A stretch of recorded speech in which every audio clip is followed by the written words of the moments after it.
The night before the engagement party, there was suddenly another woman in the freshly renovated townhouse. She was sprawled in my brand new master bedroom, wearing my fiancé's white button-down, flirting with Chase while he laughed. When he finally turned to me, he shrugged and said, "She's my childhood. Don't make a big deal." Even with me standing right there, they kept brushing hands and trading smirks, so I laughed too. Did they think I was an idiot? The wedding? Cancelled. Chase and I had set the date 6 months ago. Time flies. Tomorrow should have been the day. To make sure I looked flawless for the gala-level engagement brunch, I'd cut out of the office early. I just clicked my seatbelt when a WhatsApp ping popped up in the owner's group chat and at me. Saw Chase when I was taking out recycling. Did you guys already move into the complex? At happy smile. That friend closed on her unit the same week I did, 2 streets over. She'd finished renovations in half the time and had been living there more than a year. I stared at the screen and replied with a single question mark. Instantly, another friend who knew the whole saga jumped in. "They're still waiting on the marble slab for the island. Are you sure it was him?" One line, and the chat exploded. Everyone loves Riverdale gossip. Within minutes, the consensus was unanimous. Chase must be setting up another surprise for me. I couldn't blame them for thinking that. After 3 years together, his devotion was legendary in our circle. Flowers delivered to my office just because, rooftop picnics, the works. Remembering the odd way he'd trailed off on the phone half an hour ago, the corners of my mouth lifted. Even I was convinced he'd sneaked over early to surprise me. My friends insist I'm glacial, never excited, never sentimental. When Chase orchestrated the candlelit string quartet proposal that left half the yacht club in tears, I'd simply whispered, "Okay." I never bothered explaining. They didn't get that if I didn't love him, marriage wouldn't even be on the table. Thinking of his gently teasing face, 6 months of pent-up longing surged through me. Fine, surprise delivered, surprise returned. I parked in front of the townhouse. The last time I'd been here, the door was a blank slab. Now a wrapped door scroll hung at the center, and the house numbers had been swapped for the brass ones I'd bookmarked on Pinterest. An area rug stretched across the foyer, 3 agony-filled days of choosing, right there. The shoe cabinet matched the sketch I doodled on a Barclays napkin. On top sat the matching monogram slippers we'd added to the same online cart one board Sunday night. My grin widened with every step. Chase really was pouring himself into our starter mansion. The realization glowed in my chest and sped up my pulse. Since it was supposed to be a surprise, I resisted dialing him, punched in the 6-digit lock instead. He always picked something childishly predictable. Sure enough. Beep, green light, welcome home. Every atom of good mood evaporated the instant I crossed the threshold. The master bedroom door stood ajar. Through the crack, I saw a woman. She wore a man's white dress shirt, hem grazing mid-thigh, cross-legged on my brand new mattress. A sugary voice floated out. "This shirt sucks. The collar's like cardboard." Chase's amused answer came right back. "Wasn't it you who said the stiff look is hot?" Her giggle turned conspiratorial. "Honestly, naked is hotter and way more comfortable, don't you think?" I frowned, forced the nausea down, and spoke clearly. "Chase, didn't you tell me you were crashing early because the late shift wiped you out?" Dead silence inside. A flurry of rustling. Then Chase barreled into the hallway. "Wife, what are you doing here?" His tone tried for casual, but the flicker of panic in his eyes sold him out. I held his gaze, pulse steady. What I really wanted was to ask how the man who'd texted me from 1,000 miles away, falling asleep at his desk, was now standing in Riverdale with company. Instead, I offered 2 clipped syllables. "Explain." He opened his mouth, but before sound came out, the stranger hooked an arm around his neck from behind. "I told you confession is easier. Secrets always crawl out." Their eyes met. Too close, too familiar. 2 beats later, Chase looked away, brows knitting. "Stop it, Maya. Call her sis." Yet he didn't shake the arm off. He let her drape herself over him. Only then did Maya bother to acknowledge me. Her stare felt like a price gun tagging merchandise, and goosebumps rose along my arms. After a calculated pause, she tilted her head. "Honey, so you're the fiancé?" I said nothing. She brightened in mock epiphany. "Come on, don't be shy. Every bride has to meet the family sometime." "Relax." If Chase ever bullies you, tattle to me, got it? I'm his self-appointed mom now, and he dares not disobey." She finished with a wink. Chase's lips curved. He flicked her forehead. "Rebellion much? When did I acquire an extra mother?" Maya swatted his hand away. "Healer counts as family." She swung back to me. "Don't freak, honey, I meant in game. You play King of Glory? I'm Chase's personal healer." I watched their effortless, sticky intimacy for another breath, then let a slow smile stretch my cheeks. However many mothers he collects is his business, but unless I'm mistaken, this is my house. Snark is not my default setting. Chase knew that. His Adam's apple bobbed. Finally, the penny dropped. He reached for my hand. "Wife, don't be mad. I should have run it by you first. Let me introduce you properly. This is Maya, my childhood, the little sister I told you about. She just graduated and got an internship in Riverdale." I sidestepped his fingers, and the memory clicked. Early in our relationship, back when we were long distance, every time things turned physical, his phone buzzed like a hornet. One night I snapped, grabbed the rattling iPhone, and read, "Why ignore me? Making out again? Your girlfriend's seriously insatiable, huh?" A total stranger judging my sex life. Disgusting. He'd apologized, swore it was just a bratty kid sister with no filter, told me to shrug it off. Eventually, the interruption stopped. Later, I'd only heard her name in passing, always dismissively. Morgan, and I'd more or less forgotten about it. But right now, with the facts lined up in front of me, the anger flared hotter than ever, old grudges crashing into fresh outrage until the fire was impossible to smother. Chase was still over there explaining himself. New grads don't have money, and decent rentals are impossible to land last minute. Ours was just sitting here empty anyway. I only kept quiet because I was afraid you'd be upset, so I lifted an eyelid. So he did remember I'd be upset. He kept babbling, but my attention had already drifted to the state of the townhouse. The furniture was arranged the way I liked, sure, yet every single piece looked trashed. The sofa was buried under women's clothing, coats, tops, even lingerie, flung everywhere. A throw pillow printed with Chase's and my couple selfie lay in the middle, but a pair of black lace panties now hung across my face on the photo. Half-eaten takeout containers sat on the dining table, sauces splattered like a crime scene. My hand-picked hardwood floor was gouged in several places, and the ceiling had mysterious stains dripping down. Coffee table, media console, AC unit, storage cabinets. Every surface I could see was chipped, scratched, or smeared. My temples pounded. I squeezed my eyes shut, praying this was just a chaotic nightmare. When I opened them again, the mess was still there, cold, hard reality. Meanwhile, Maya pinched Chase's lips, scolding playfully. "Enough already, chatterbox. Didn't you swear your fiancé is sweet and generous? She won't mind a tiny thing like this, will she, honey?" Chase scratched his head, looking convinced, relief washing over his face as he turned to me with expectant eyes. That used to melt me, those damp, puppy dog eyes. I looked away, nausea rolled in. The two of them sang the same tune, treating me like an idiot. I drew a slow breath. So, while I was in the dark, this woman moved into my townhouse, parades around in my boyfriend's shirts, flirts with him on my bed, and you expect me to be magnanimous and let it slide? I aimed the question at Chase. Yet the first to lose her smile was Maya, who'd been grinning the whole time. She shot Chase a loaded glance. "Looks like your fiancé isn't all that great after all." My face cooled, gaze sharpening. She tucked her neck in, pretending I'd scared her, and hid behind Chase. "Chase, your fiancé is scary." Chase automatically straightened, shielding her, probably without realizing it.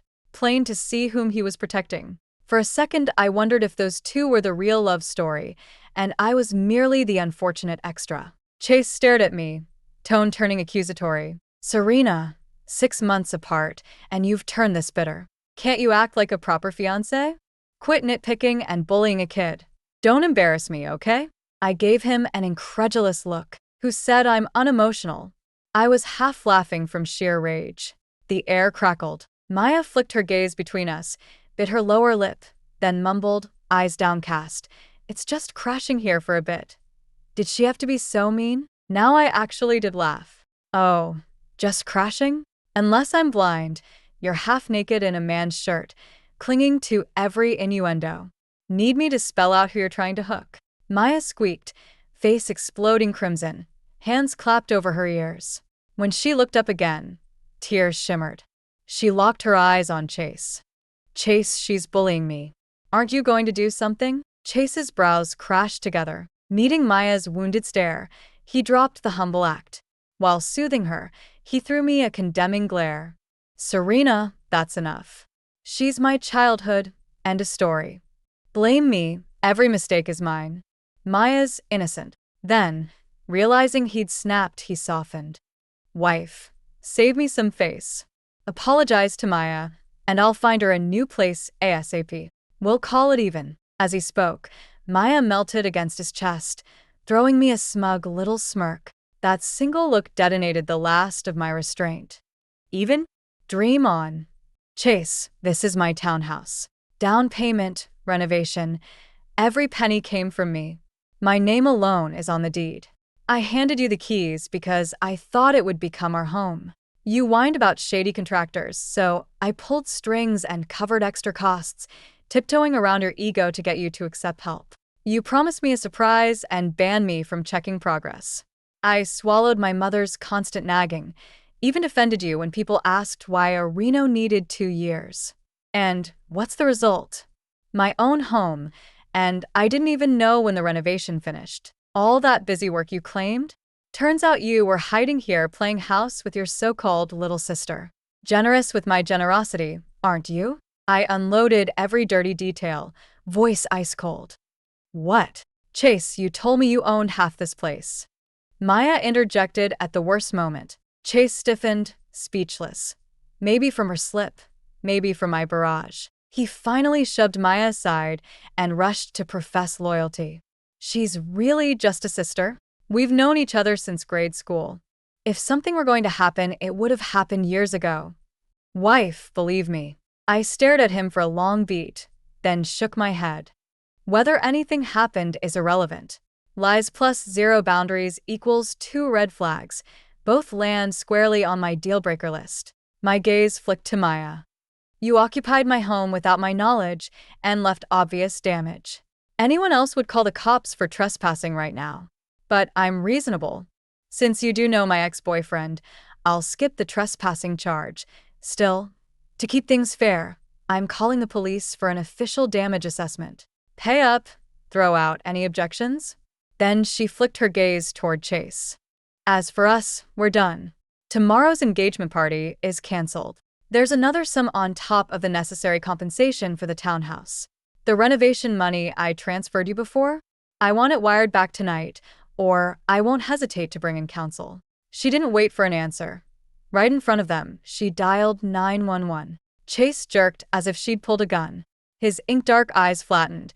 He snatched the iPhone from her hand and clenched his jaw. Serena, have you lost your mind? She skewered him with a look cold enough to frost glass. The air kept sinking toward freezing. Maya burst out laughing. All this drama just boils down to jealousy, honey, she sing-songed. You're not mad I stayed here. You're mad I'm wearing his shirt. We're both women, I get it.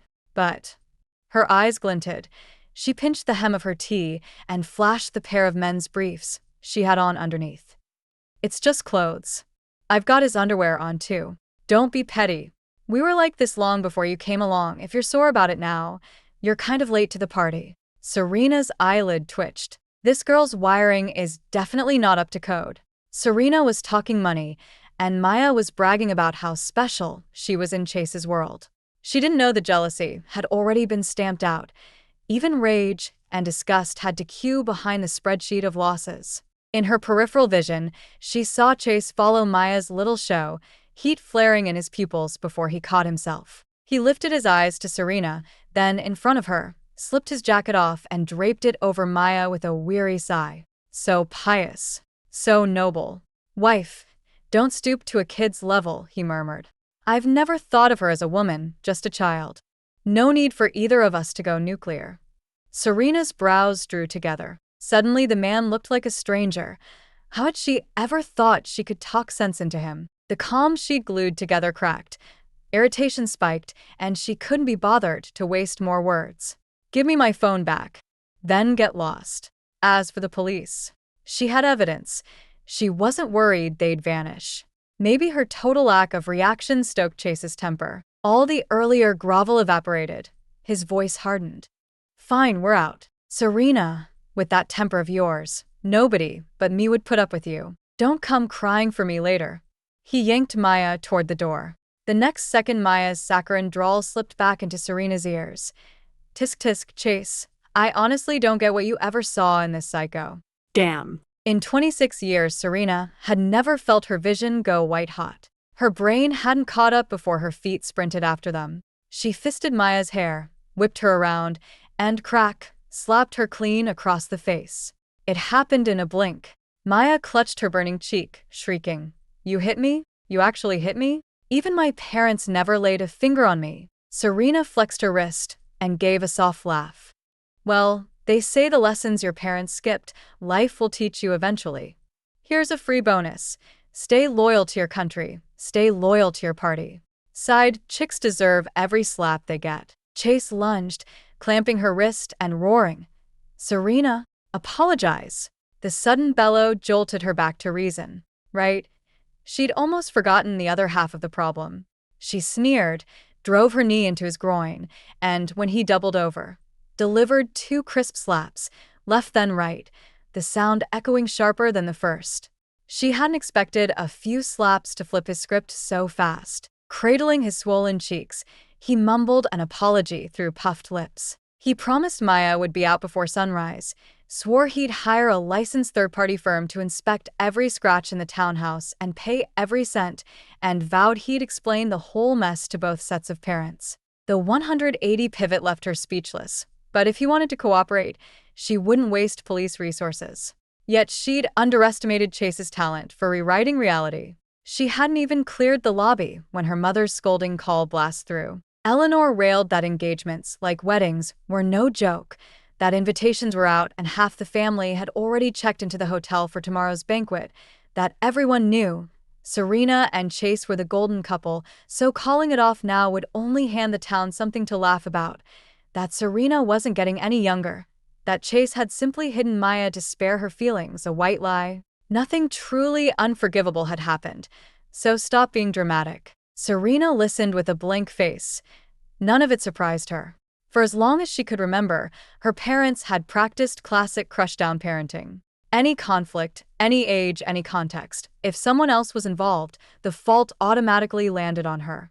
Over time, she'd turned meek, swallowing every baseless accusation, meeting every demand. But even rabbits bite, and the streak of Jordan in her had only grown stiffer under all that pressure. Tonight, for instance, the betrayal stung, yes, but her first reflex had been damage control. Given the choice, she'd rather Chase pay her back double for every dollar, minute, and ounce of energy she'd sunk into him.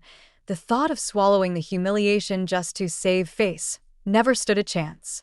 A gust of night wind curled in, cool against her cheeks. She tuned her mother out and let her words scatter down the street. "I'm the one who ended it.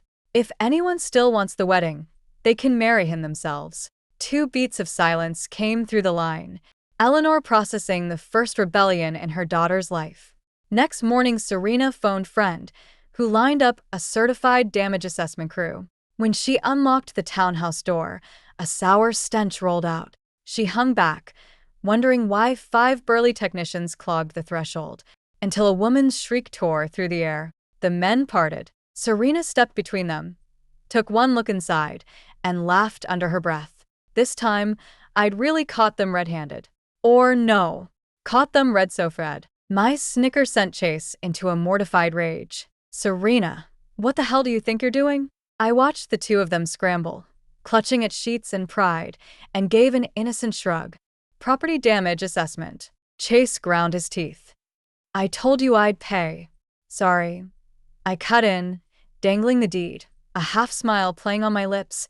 I ran out of patience. The assessment went smoothly. An hour later, the technician finalized who owed what and for how much. Then came Chase's shriek. For 100 grand. Serena, are you robbing me? I cocked an eyebrow. These numbers are straight from the itemized quote you gave me. Any objection? His mouth opened, closed. Finally, he looked away under friend's stony stare. I knew exactly what he wanted to say. I'd just discovered that his so-called expense breakdown had been a con. Every line inflated. Hilarious how trust had stopped me from glancing at the totals before I wired the money. Still, the wheel had spun. The rock had landed on his own foot. With the technician watching, Maya began a sluggish pack-out. Chase, crimson-faced, stammered. "See, could you give us 2 more days? I mean, I'm new to Riverdale. It's not like I can find a place overnight." I gave a cold laugh. "So, yesterday's promises were just hot air? Or do you need another couple of slaps to jog your memory?" At that, his complexion shaded to liver. He stood rooted. Maya lunged forward, shrieking, "Why are you begging her, idiot? She's money blind, zero nostalgia. You moped and drank yourself sick over her all night. Some people are just born cold. They don't have hearts." I tilted my head, eyes glittering. "Oh, is your face itchy too?" After the circus, the pests finally moved out. The second their overstuffed bags cleared the threshold, I speed-dialed a cleaning crew. Men are disposable when contaminated. A townhouse is not. Once the place was sanitized, friend and I restocked every stick of furniture. Standing in the spotless living room, I exhaled for what felt like the first time in weeks. Now it was nothing but math between Chase and me. I knew the numbers. A $5,000 a month marketer doesn't amass savings. So when he tap-danced around the damages, I wasn't shocked. I simply served him the lawyer's letter. He dropped the act altogether. "Trying to scare me? Thought you'd dial the cops. Instead you mail scrap paper?" That afternoon, I closed a $1 million deal and was feeling generous, so Ellis kindly briefed him. "After a complaint, they'll push mediation first. Clearly impossible, so see you in court." Chase stayed theatrical. "Sue away. I'm in Crestview.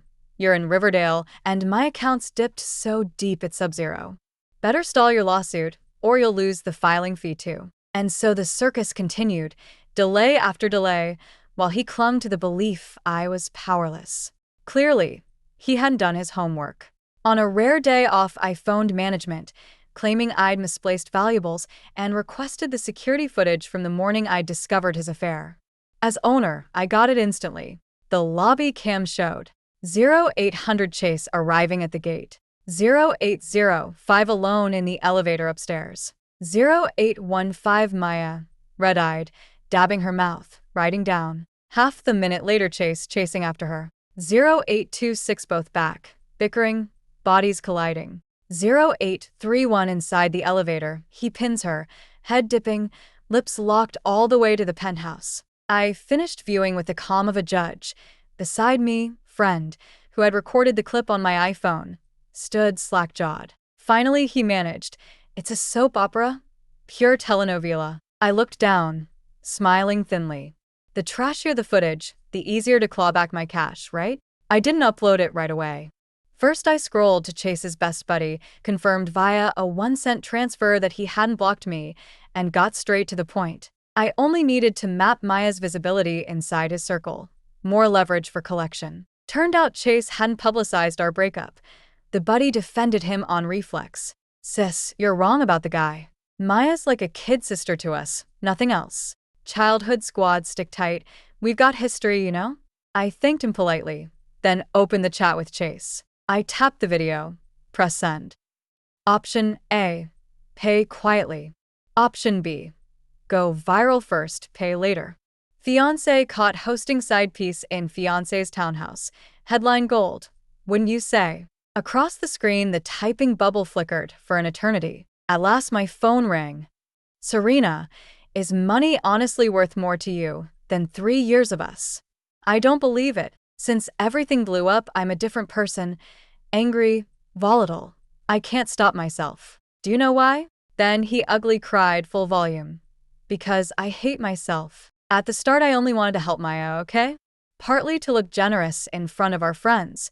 But that was it. The night before our engagement party, I sneaked back to Riverdale to send her away. Swear on my life, I hadn't even held her hand before that day. Afterwards."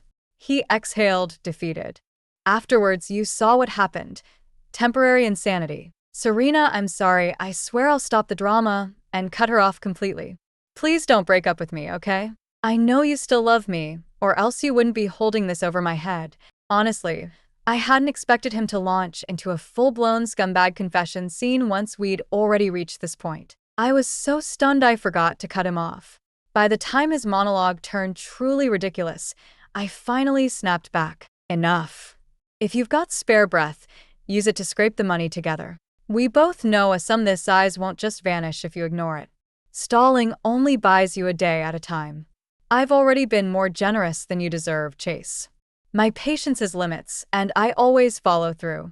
The moment I finished, I hung up without hesitation. Luckily, Chase is a hypocrite who still cares about face. The threat worked. Barely 30 hours later, he showed up on my doorstep, impeccably dressed. 1 second before the bell rang, my mother was frowning, scolding me for calling off the engagement in such a rash temper. The instant she spotted him, her face flipped to a warm smile. Why, Chase? What brings you here? You're looking for Serena, right? I was just telling her she doesn't know how good she has it. Talk things through, clear the air. Forget another engagement party, just go get the license this time. At first, Chase kept his polite smile and stayed quiet. Bit by bit, his gaze grew complicated. At the end, he gave me a regretful look and shook his head at my mother. Sorry, Mrs. Vance. I'm not here to get back together with Serena. He pulled a small booklet from his inside pocket and opened it. I'm actually already married. Then, with his other hand, he slid a bank card across the foyer, 10 fingers working like a magician. It was the supplemental platinum card I used to lend him for emergencies.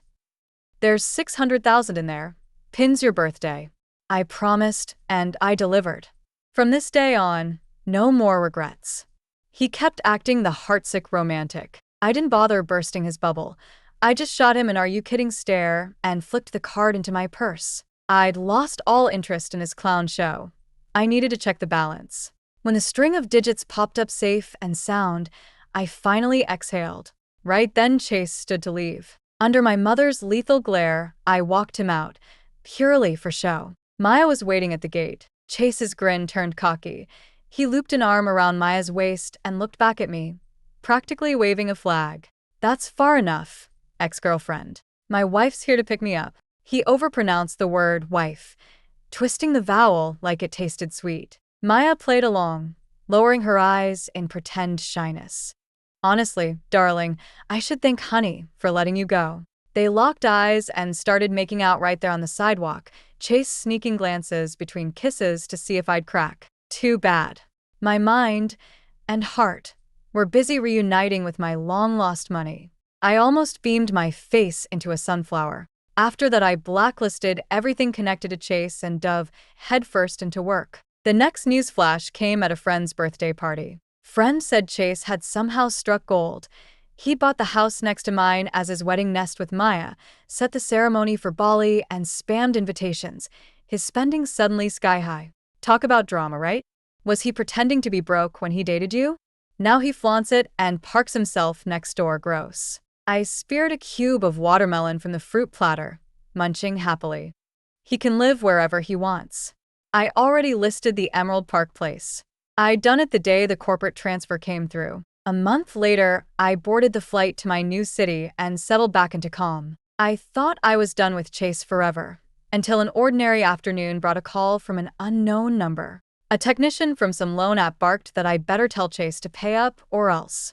After I hung up, I swung by the precinct. That's when I learned the $600,000 Chase had repaid was scraped together from a dozen sketchy lenders, total debt north of $600,000. Worse, he'd spent years selling friends the image of a low-key millionaire. The quick marriage and flashy new house? All for the facade. The mortgage sat in Maya's name. After burning the cash, he took out more loans in her name, then vanished. Maya was stuck holding both the mortgage and a stack of IOUs. As for Chase, rumor said he tried to slip out on a smuggler's boat and got cuffed by customs. I couldn't help laughing. A leopard never changes its spots. No matter how big he talked, Chase's stingy course still sabotaged him and everyone nearby. Much later, I spotted Maya once in a grilled fish diner. Pale skin, straw-dry hair, cracked lips. Gray uniform 2 sizes too big, shoulders hunched. No trace of the arrogant girl who'd once worn my shirts. My friend, who knew the whole saga, whispered, "Deserves got nothing to do with pity. Word is she won't press charges against Chase. She even tried the other woman hustle while pregnant, hit up the guy's legal, and ended up sterile. Now she clears tables for rent, and she still won't divorce him. Doomed to dig onions forever." I nodded. Tragic, in its own way. In the end, she really had turned into Chase's self-appointed. Thanks for listening. How would you rate this story 1 to 10? If you liked it, smash the like and share with friend. We'd love to read your take in the comments, and don't forget to subscribe for more tales. See you next time. 3 years into my marriage to Lucien, he suddenly stopped sleeping with me. Later, I found out his star teaching assistant's mother was dying of cancer and her last wish was to see her daughter get married and have a child. Lucien told me, "Blair, don't overthink it. She only wants a baby." She didn't even ask me to arrange a fake wedding for her. Not long after that, he almost lost his mind when he held my positive lab report. The sweet campus jock pulled me into his arms. "Professor, since your wife has the kinder heart, I only asked for a wedding, and she gave me a baby." Lucien is Riverdale's famous golden boy heir, yet he chose the scholarly life and became a professor just to mentor grad students. I overheard him tell Buddy in private, "No reason really, the girls there are fresh." Today marked the 20th time this month he'd gone hunting for a fresh undergrad. Just like every other night, he said before leaving, "Blair, classes are hectic right now. I'll be up late prepping slides, so I won't come home and disturb you." Instead of giving my usual absent-minded "got it," I suddenly asked, "Don't we have a study here?" He froze. "The study, it's inconvenient. A lot of materials aren't here, I need to be on campus." I said nothing more and kept skimming the document in my hand. He hesitated, oddly, no longer rushing toward the door. He stepped back. "Are you upset? I admit I've neglected you. Give me a bit more time. Once the semester settles, I'll make it up to you." Afraid he'd come closer, I quickly locked my phone. "Just go. I'm heading to bed." He stayed where he was, studying me. I really was acting different tonight. But then his phone buzzed. Whatever the fresh girl sent made him inhale sharply, and without a word he disappeared. I exhaled, relieved, and tense. The study was indeed inconvenient. There was a fresh someone inside, just male. The door clicked. "Sis, why is advisor leaving so late? It's dark in here and I'm scared." I barely stopped myself from rolling my eyes. Colt is 20, he'd just showered and water still traced the grooves of his carved muscles. That ripped frame, honeyed chest, you look once and you crave a second glance. Yet this guy keeps whining sis, hiding behind me, claiming he's afraid. If he weren't ferocious and mind-blowing when it counted, I'd have traded him out. He strode over and wrapped me in that steaming body, pressing us together. "Colt and I started 1 week ago. Every time Lucien ran to someone else, I'd message him. He shows up without questions, unfazed that I have a husband. All he ever did was straighten the framed wedding photo on the nightstand a couple of times and ask how I did it with the man in the picture, and whether he could make me forget the sensation so that, from now on, only his memory lingered. Several times he forced me to nod. I never told him that using him for revenge on Lucien is a large part of why I keep him around." Without waiting for the green light, Colt hooked an arm under my knees. "Sis, the study's fun, but we've never tried the living room, how about here?" Tonight he looked rougher, less obedient. He came on his own, showered on his own, pinned me to the desk and kissed me, almost leaving clues for Lucien to find. I pushed at him. "Lucien's repertoire is limited, you've outperformed his entire record in a week. Seems pointless to drag this on." Colt chuckled. "Sis, you sure you want to call timeout right now? Pointless? Since we're already here, once more won't hurt." I looped my arms around his neck. "Then let's try everything. You've got stamina to spare." "Everything?" "There are only 2 places. The house has 2 floors, pick a room, even do them all if you're up for it." His wild side flashed. "Sis, you really plan to cut me off? Less talk, can you or can't you?" I knew once those words left my mouth, no man would admit defeat. My little scheme was perfect. Colt would exhaust himself and feel too awkward to show up tomorrow. This ridiculous revenge game could end then and there. The next day I woke near dusk. My last memory was piano keys jangling under frantic weight while the music room rang. I'd passed out to that metallic buzz. I clearly recalled Colt exhaling in relief, patting my cheek. She's finally out. If you hadn't passed out, I would have died. Damn, I'd better run. I almost laughed, but I was too drained. Before blacking out, I remembered someone washing me, carrying me to bed, and a vague caress across my face. I couldn't quite read it. I sat up, my lower back felt lashed. That pain drove every sentimental trace from me. I clenched my teeth and stood. Thankfully, housekeeper had cleared most of the carnage. I transferred $100,000 hush money, then let her go. I opened Lucien's chat. Still no word, still no return. Neither had Colt made a sound. A broke college kid. After last night's marathon, a little allowance for nutrition felt fair. Worried he might feel insulted, I spent half an hour composing a heartfelt mini-essay. A red exclamation mark answered me. I shrugged. Money saved. But I knew his account number. Send or not. If I didn't, would he think I was cheap? Exactly. Why else had he slipped me the card in the first place? I pulled out the credit card he'd given me, typed the digits into the transfer page. Once finished, I'd barely cleaned up when Lucien walked in. He paused at the foyer, hand still on the knob, watching me. Quinn, he shut the door, toed off his shoes. Allergic reaction? I told you, no dairy.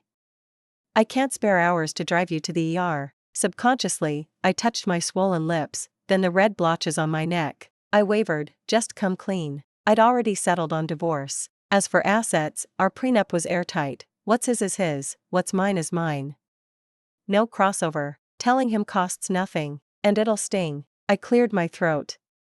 Any 20-year-old jocks in your cohort, guys built like athletes? He shot me a baffled look. Your throat's puffed up and you're dodging the doctor?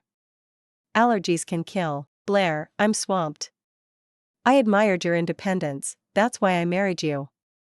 Since the wedding you've become someone I don't recognize. Forget it. I'll have the driver take you to the hospital and ask housekeeper to boil you some broth. Wait, where is housekeeper? She doesn't clock out till 9. He rattled on, then stared.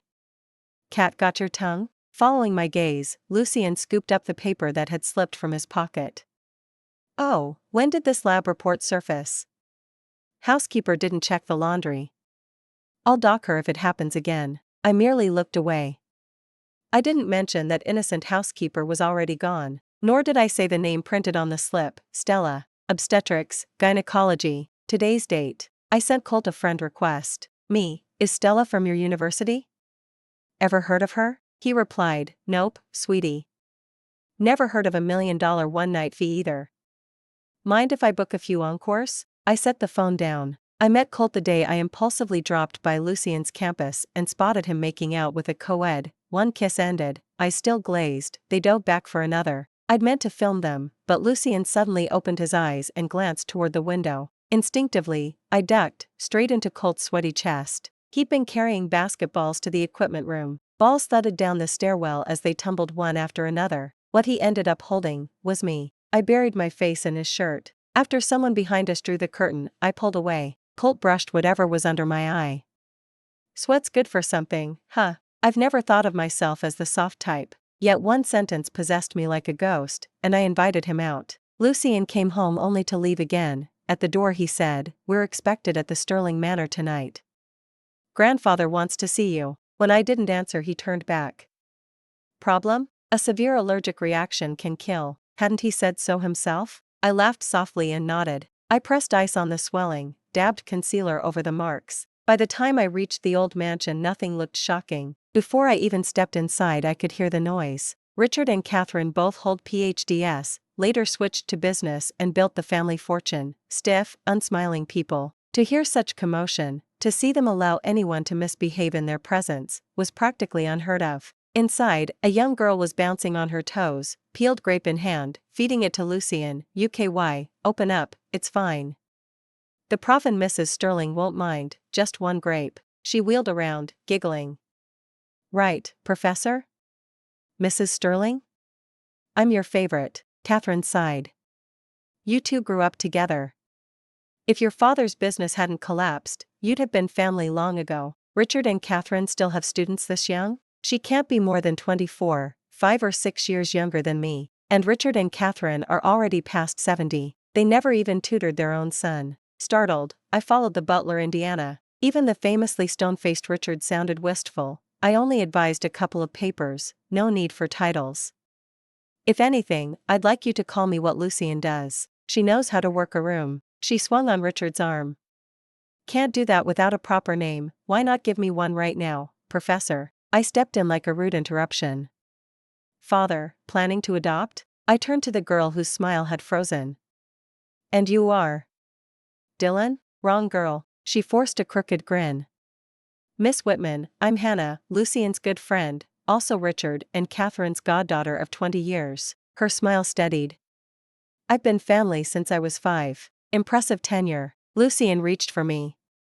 Blair, don't stand there, we're having a family dinner. After I married in, the Sterlings issued a house rule. Spend the last night of every week at the manor, plus extra nights on holidays. Today isn't any of those, so what's the occasion? Probably Hannah the relative. Amusing. No introductions? Miss Whitman feels off. Lucien frowned. Blair, quit making scenes. Hannah has no history with you, what else should she call you? Richard rapped his cane. Entering without a greeting, utterly ill-mannered. Catherine pulled Hannah behind her, trying to smooth things over. The whole scene was slapstick. I said, no shared past, and no future either.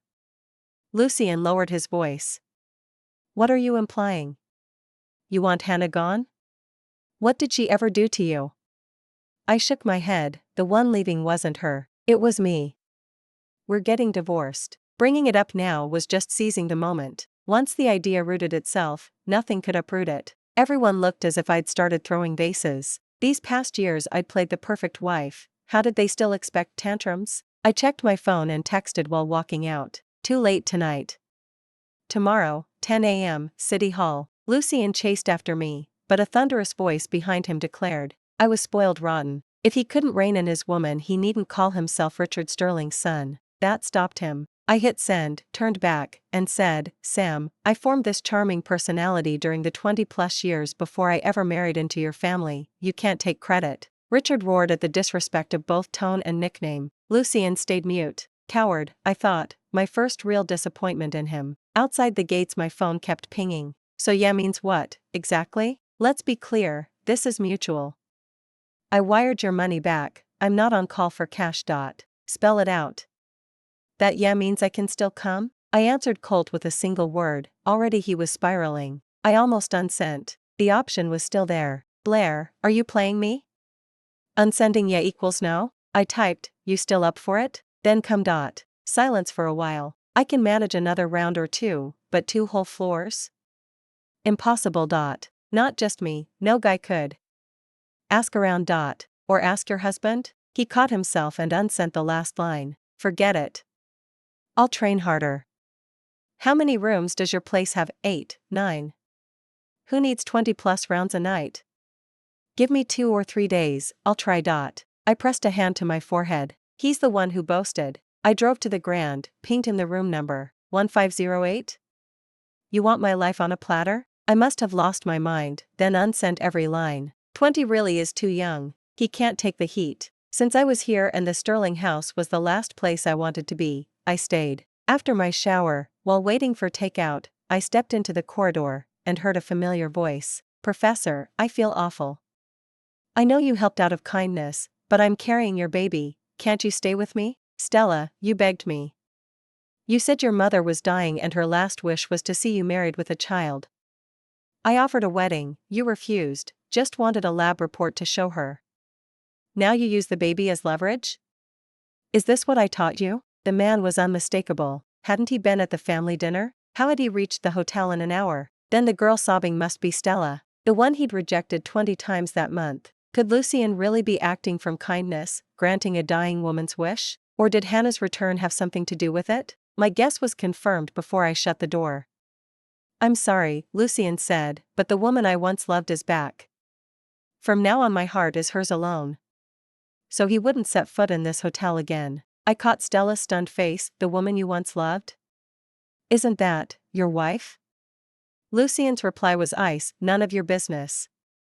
Grow up. His sudden chill made her release his arm. He tugged free, brushing the wrinkles from his sleeve. The takeout sat untouched. Lucien and I met 3 years ago, and for 3 years we loved. It was love at first sight. Better matches existed for both of us, yet we chose one another and walked down the aisle. We were happy, for a while. He was so good to me I never suspected he kept a past love alive. Then came the late nights, the overnight absences. At first I never imagined another woman. Until a month ago, when I visited campus. That makeout session I interrupted wasn't the first girl. I pressed a hand to my chest. Maybe I should just stay in bed and sleep. I had to get up early. City Hall was a long drive. Half asleep, I heard knocking and my phone buzzing beside my ear. My eyes snapped open, everything around me looked foreign. I brushed the corners of my eyes, wiped away the dampness, and got out of bed. Blair, what the hell?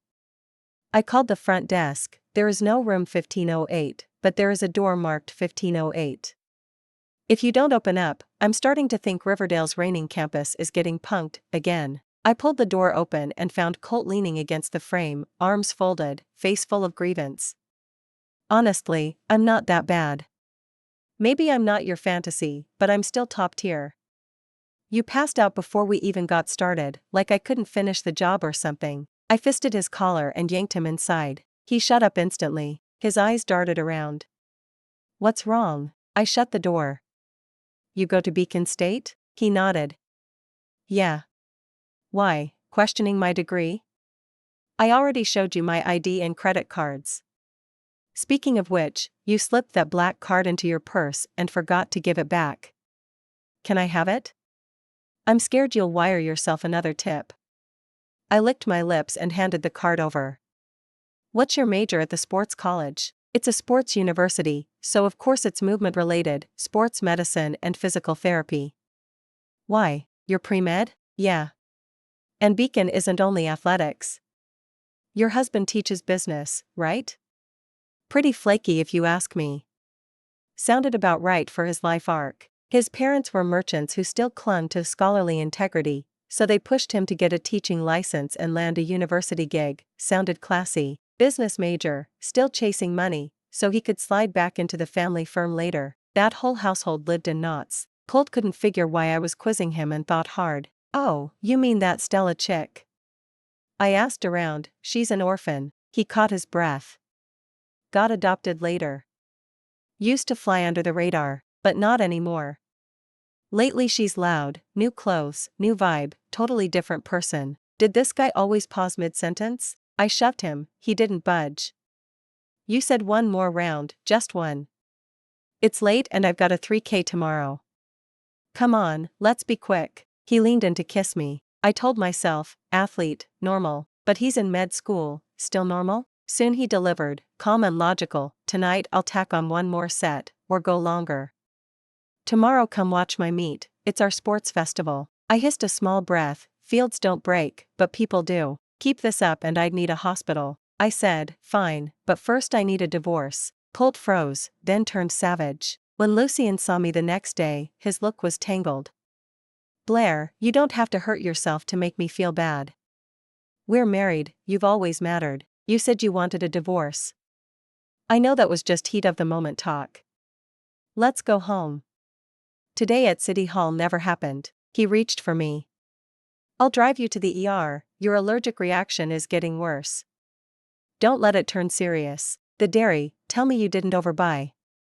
Trash whatever's left. I couldn't explain that Colt's extra round, after I'd begged him to quit, had ended with me drinking something that definitely wasn't milk. I'd almost died of rage, but I was too weak. I just lay there and swallowed. Colt's eyes had glowed predatory, but he was spent. He passed out holding me. My throat was genuinely swollen now. Talking was impossible. Still, I wasn't leaving without the paper. I typed on my phone, divorce. Lucien typed back, impossible. I only came to City Hall because every other channel to reach you was blocked. I snapped, speak. I can hear you fine. His face stiffened, he pocketed the phone. Enough. You've proved you matter to me. What more do you want? With all your allergies, who else will baby-proof your life? I held up the screen, named them, then, besides dairy. Lucien opened his mouth, nothing came out. He rubbed his nose, glanced at City Hall's doors. Then his eyes iced over and he clamped my throat. Pain exploded. A notification pinged. Through clenched teeth he hissed, "Blair, who's texting done divorcing yet? And these marks, this isn't an allergy." His fingers tightened, air vanished. "Didn't think you had the guts. Cheating on me, how classy." It felt like meeting him for the first time. In all our married years we'd fought, sure. He'd clench his fists, breathe hard, never this vile. I slapped him hard. Crowds gathered fast. Brawling spouses outside City Hall? Old news. Lucien jerked back, onlookers drifted off. He glared. "Forget divorce. Think I'll let you run off with your boy toy?" His phone rang. "School event today? I'm coming." He strode away without a backward glance. I clutched my bruised throat. After this, the divorce would happen. Legal assault beats domestic if I stayed. I texted Colt, "Today's meet a big deal?" "Nah, just a sports day. I meddle so often it's boring." "Wait, you bailing on me?" I cut off his typing bubble and tapped. "If it's not big, pick me up, you matter to me right now." My phone exploded. "Blair, is that a confession? We said no strings hookups." "You're breaking code, pick up. Quit declining. If you're confessing, at least let me hear your voice so I know it's you. Answer me." Whoever's on the other end, Riverdale is Lancaster territory. Hijack her phone and I'll bury you. "Damn it, geezer, give the account back, this is urgent." Colt's messages turned manic. He spammed giant transfers. When none were claimed, he stopped. "No takers? Then it really is you. Blair, I'm fried. You almost made me sprint from South 4th Ring to North 3rd. Chill. I asked, "You're Lancaster, the Beacon one?" Replies slowed. "Yeah. Why?" "Your family's elite too, we're evenly matched. Not many are, so we'd actually fit. I stared, then said nothing and rode to the ER. On the way he wrote, "So, divorce signed?" I must have been brain fried. I clarified my earlier text. I only meant important for errands like holding my place in line. Not a big deal, delivery apps exist. Head back. His reply zipped in, "Another brush off?" I typed yeah, then deleted him. Ridiculous, the real crown prince of Beacon, 20, slept by a married woman 10 years older. The Whitman empire would implode. I powered off my phone, spent the day on IVs, and woke to Colt's scowl. No surprise, the Lancasters really do own this city. Finding me was child's play. He said, "You ignored my calls because you couldn't speak? You deleted me because I talked too much and you're too tired to answer, huh? What's your imagination cooking up, little bro?" I cleared my throat, sound came back. "No, I just don't want to leap out of a tiger's mouth and straight into a wolf's den. I can't afford to mess with your family." He deflated a bit. "That's brutally honest, but it's fine. I'm only 20, still 2 years from the legal age to marry. By then the old man will have retired. A grouchy codger with no power can't do a thing." He shot me a look. "See?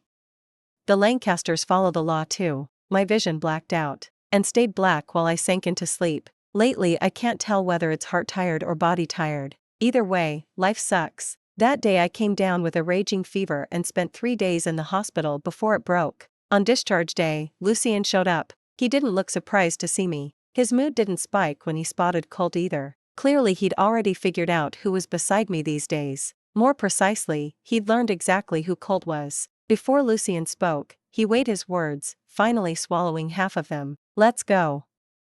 I booked City Hall for today, paperwork time. I'm the one who wronged you first. Even though we had a prenup, I'm transferring 10% of my assets to you.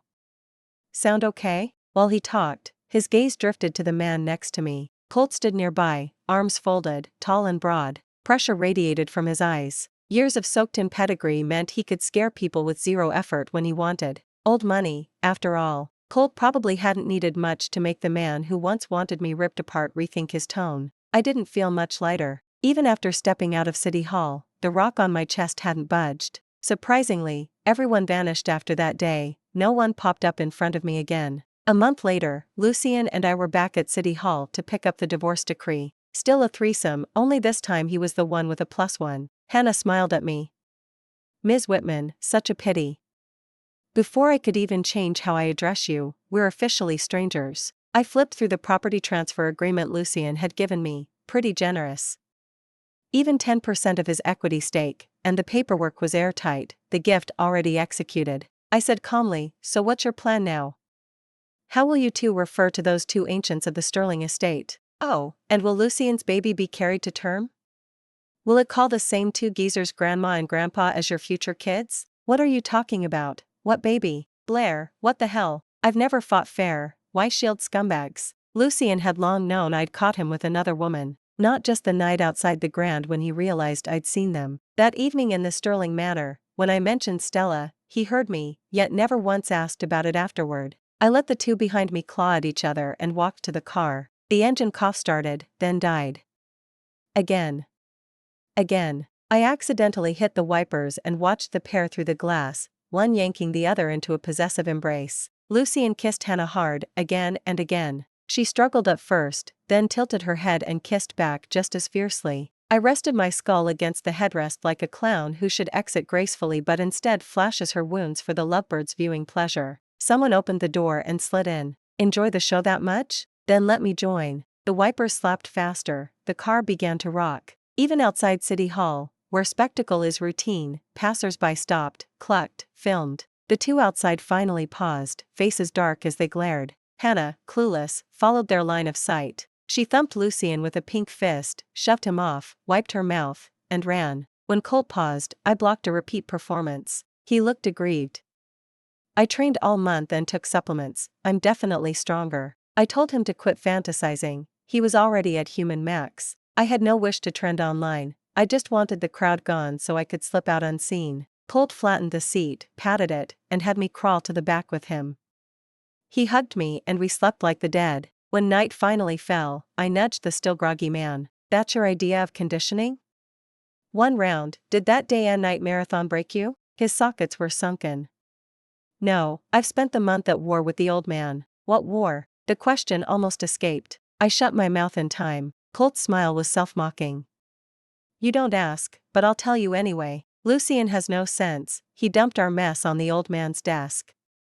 I fought and won, and only then did he obediently sign the papers with you. I called a service to tow the car for detail and inspection, then told Colt to dress and scram. I never answered the hope in his eyes. He didn't push. Anyway, the old man said what he doesn't see won't pollute his eyes.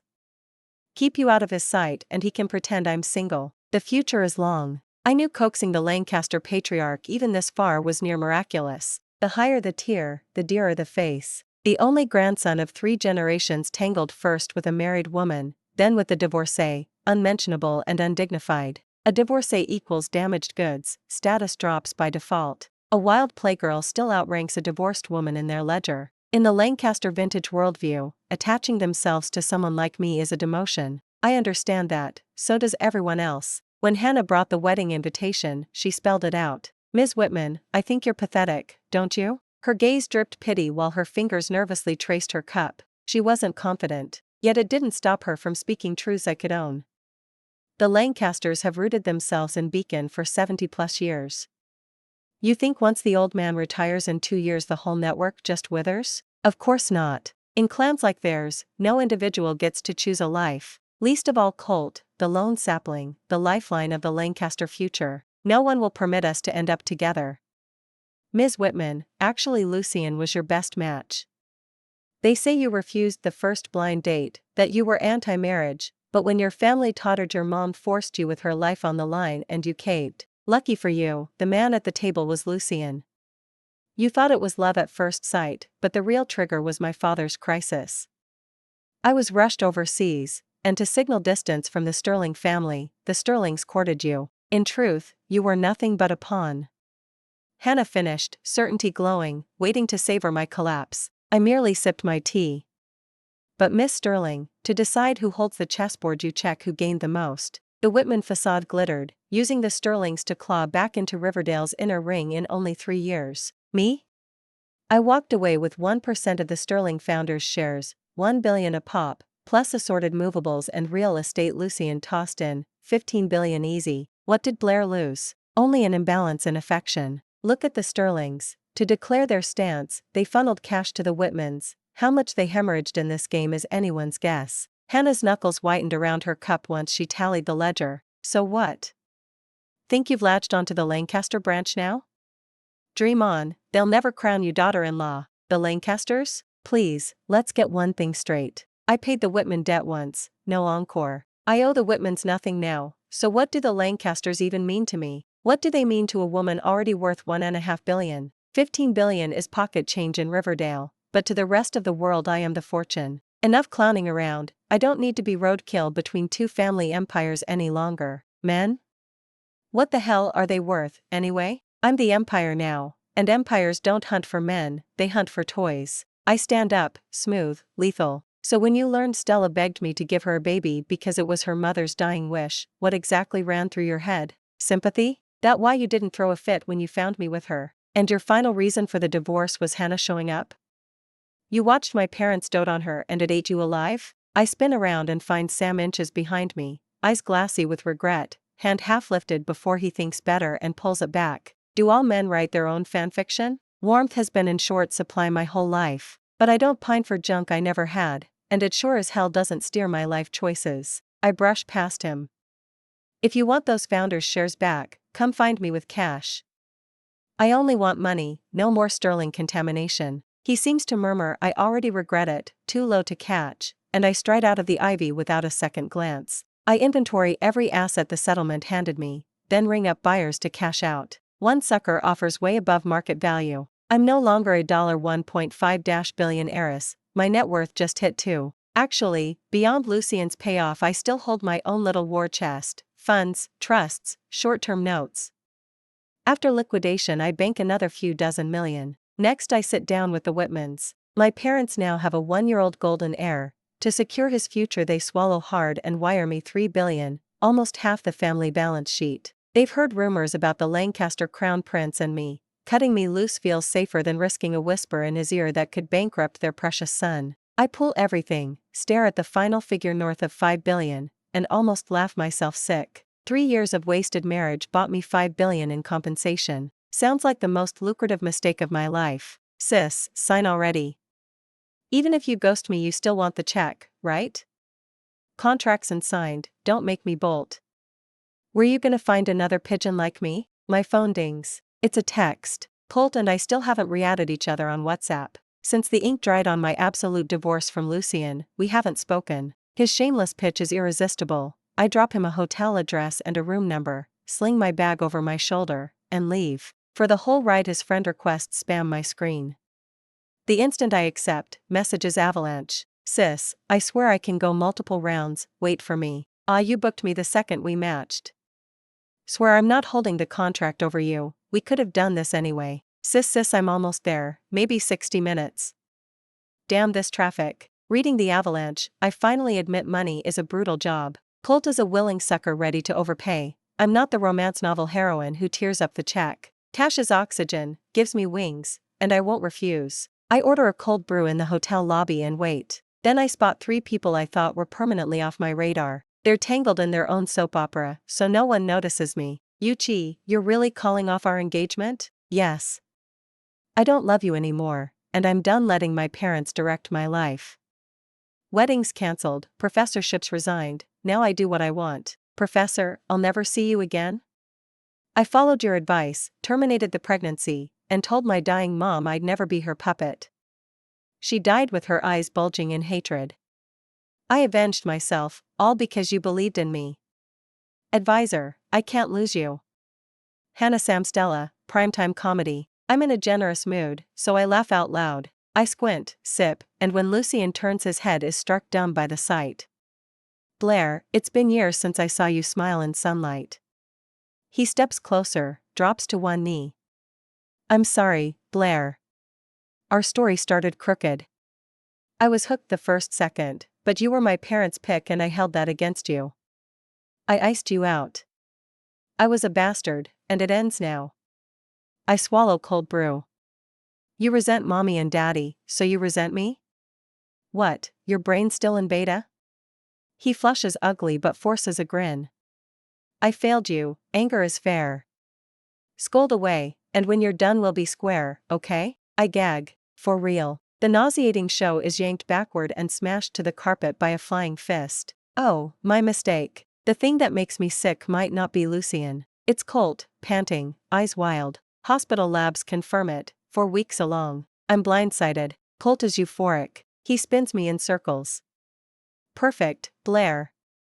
We'll have the kid, hand him to the old man, and once there's another Lancaster prince I'm obsolete. Gramps will finally leave me alone. Blair, we're free to be together. Younger guy drops the sis, and his intentions roar. Seems Colt is moved by his own flawless logic. Only tiny flaw, he forgot to ask my opinion. I tell him to ink the paperwork and wire the funds now. After I watch the balance jump, I lift a brow. And after that? Then what, an undergrad with 2 years left and zero income? You expect me to raise a baby and you? Without the Lancaster name, what are you? Colt's head spins. He parks me on a lobby chair, crouches hugging himself. That's vicious. Everything I own carries the Lancaster tag. Once I'm useless actually no, they can't take it back. I funded my own hospital freshman year, waiting to graduate and be both MD and CEO. Seed money's clean, licenses legit, operations legal. We live under rule of law, even Grandpa Lancaster can't shutter it. The $1.5 billion I paid you came from that hospital, and it will keep printing money. He can earn that much? A college kid? If so, my $5 billion nest egg starts looking average. Maybe early retirement isn't the plan. Maybe I need a new 5-year forecast? Before I finish the thought, Colt traps me against the hallway wall and kisses me stupid. When we part, a silver strand bridges our lips. He flicks it away and smirks at the fuming spectator. Then he ducks behind me. Blair, he just got word the Sterlings are under federal audit. He wants to punch me. What audit? The Lancasters declared war? I tilt my head. Didn't he resign from Sterling? Emery, suddenly he cares again? Who knows, hypocrites flip fast. I still doubt. You can topple the Sterlings? For now I'm the treasured heir, my voice carries. He picked the wrong fight. I don't do suffering. I squeeze my eyes shut. The melodrama is killing me. Cut it out. You got it. Colt lifts me bridal style. Let me show you savage. From the corner of my eye I watch Lucien's fist clench, slam the wall, and leave. He's officially scenery. I ask the guy sprinting me toward the exit, so we keeping the baby? Colt answers instantly. Yes. I can't survive another year like this, one and done, deal? What if it's not a boy? Relax, I'll stay valuable, and I won't make you suffer. Thanks for listening. On a 1 to 10 scale, how would you rate today's story? If you liked it, smash the like and share with friends. Drop your thoughts below, subscribe for more, and see you next episode. On my birthday night, my husband and I had agreed to meet on Ridge to watch the meteor shower. I waited until midnight, but he never showed. When I finally got through on the phone, a girl's soft sobs drifted over the line. Chase muttered an apology. I messed up, but I don't want a divorce. A low buzz filled my ears. Turns out someone had slipped something into his drink at the client dinner tonight, so he hadn't been able to come. His childhood friend had volunteered herself to help him release. Things like that weren't unusual in the business world. I just never thought they'd land on my doorstep. I swallowed hard. Then give her more money, call it compensation. But Chase was adamant. It was her first time. I can't just pay her off. Lily, you're a reasonable woman. I believe you can accept this new lifestyle. I gave a bitter little laugh and hung up. Then I immediately messaged the man who'd been in my blocked contacts for 5 years. Ashton, come pick me up. The second I hit send, my phone rang again. Seeing Chase's name on the screen, I blanked for a moment. Exactly 5 years ago today, he'd promised to love me forever. Now it seemed forever was a lot farther away than I'd thought. I took 2 deep breaths and answered. But it wasn't Chase on the line. His childhood friend Tiffany was sniffling an apology. I would never be anyone's mistress, it was an emergency. Relax, I don't want him to take any responsibility. Without thinking I shot back, an emergency. Ever heard of dialing 911? What drug is so potent the paramedics can't handle it? Do you think we're living in some wuxia world where if you don't sleep off an aphrodisiac you explode?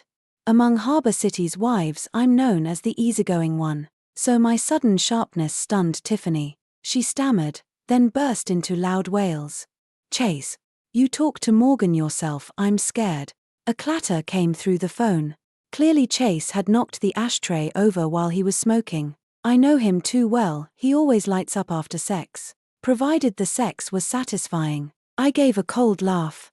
You don't want a divorce, but you won't give up your disgusting little arrangement. Are you trying to make me sick? I don't have time to star in your drama. I hung up and tossed his number back into the blocked list. All around me the sky glittered with stars. I couldn't feel any joy. Loneliness and fear pressed tears into my throat. But I only walked quietly down the mountain path alone. By the time I reached home, Chase was already back. His hair dripped, he'd just showered. Seeing me, he frowned in annoyance. Lily, you're not this petty.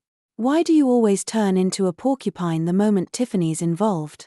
You insist on making everything tense. I couldn't believe he dared blame me for not being generous. Tears slid from the corners of my eyes. Still, I lifted my chin. Shouldn't you be asking Tiffany that? Forget the past, but now that you two have slept together, somehow I'm the one at fault. Chase grew frantic. I was drugged, I wasn't in my right mind. Besides, it was her first time. Even if you can't understand me, you should know how important a woman's virginity is. A bitter smile tugged at my lips. Right, she's so pure. Not like me, I had a 6-year relationship before we married. I'm already tainted, aren't I? That's not what I meant. I just don't want to be the kind of man who shirks responsibility. This is the 21st century, your fantasy polygamous arrangement is illegal. You're the only woman I married. She's. Chase himself ran out of words. She's what? A soulmate? A concubine? A second wife? Chase had no answer. I stepped past him toward the bedroom. After this night I was exhausted. Before I crossed the threshold, Chase's phone wouldn't stop ringing. The moment he answered, his face changed. Tiffany's trying to kill herself, I have to go. Watching him leave, I let out a long breath. Chase, this time we really have no way back. Just then Ashton's reply landed on my screen. I'll be there in 3 days. I closed the phone and looked around. Only then did I realize that somewhere along the way, the girl who'd been cradled in her parents' palms now lived in this cramped vintage townhouse. To marry Chase, I'd cut ties with my family, desperate to escape the suffocating mansion they called home. Now here I was, ending in such squalid defeat. While packing, I wandered into the study. Opening Chase's most treasured drawer felt like a slap to my eyes. Inside lay stacks of intimate photos of him and Tiffany, and a diary. In this day and age, impatient Chase had actually handwritten an entire notebook for Tiffany. Watched the meteor shower with Tiffany today. If only our lives could be as brilliant as those meteors. Tiffany looks so adorable asleep. I want to kiss her, but I'm married, what right do I have? After reading their sweet past, my whole body shook. I clutched the desk to stay upright. In a daze I was back to the day Chase first confessed. At the time Ashton and I were in a cold war. Chase slipped in, showering me with care. Ashton asked if I was sure I wanted to spend my life with a man from an ordinary family. I laughed. Once he marries me, he won't be ordinary. But my parents refused to bless the union. In the end we left everything behind to build a life here. When the company was starting I wrote pitch decks and chased investors, drinking until my stomach bled, waking to ask, did we close the deal? Chase had wept, swearing he'd never let me down. I still wore the silver band he'd first given me. I called it the road we'd traveled and swore I'd never forget. Looking at it now, the irony stung. I yanked it off and hurled it out the window. Just then the door opened. Chase looked haggard. Tiffany's really gone. I said nothing. He grew irritated. You don't even react. What reaction do you want? Disappointment filled Chase's eyes. Lily, suddenly I feel like I never knew you at all. The Lily I knew was tolerant, kind, and sincere, nothing like the bitter, caustic, cold-hearted woman you're being. I laughed softly. Right. I used to be that person. But I've changed. I can't pretend to be pleasant to people like you. Every extra word I have to say makes me sick. Chase, we were husband and wife. If you had the guts to admit you cheated, I could at least respect you for that. But wanting it both ways only makes me despise you. Chase froze for a second, then smiled. I knew you were jealous. No matter what, I'll always hold a place for you in my heart. I lifted my hand and slapped him hard. The sharp smack rang out, leaving the empty room in even deeper silence. The prosthetic finger on his left hand clattered to the floor. Chase stared blankly for a long moment, unable to speak. Then he quietly picked up the prosthetic and reattached it. He finally murmured, "Can't you understand how hard this is for me? Am I the only man alive who's ever loved two women? Besides, Tiffany suffered for me. She gave her virginity to save my life. Right now I simply can't abandon her. We'll talk about everything else later." Even though I'd prepared myself to walk away, his words still felt like stones in my chest. "Lily, she's not like you.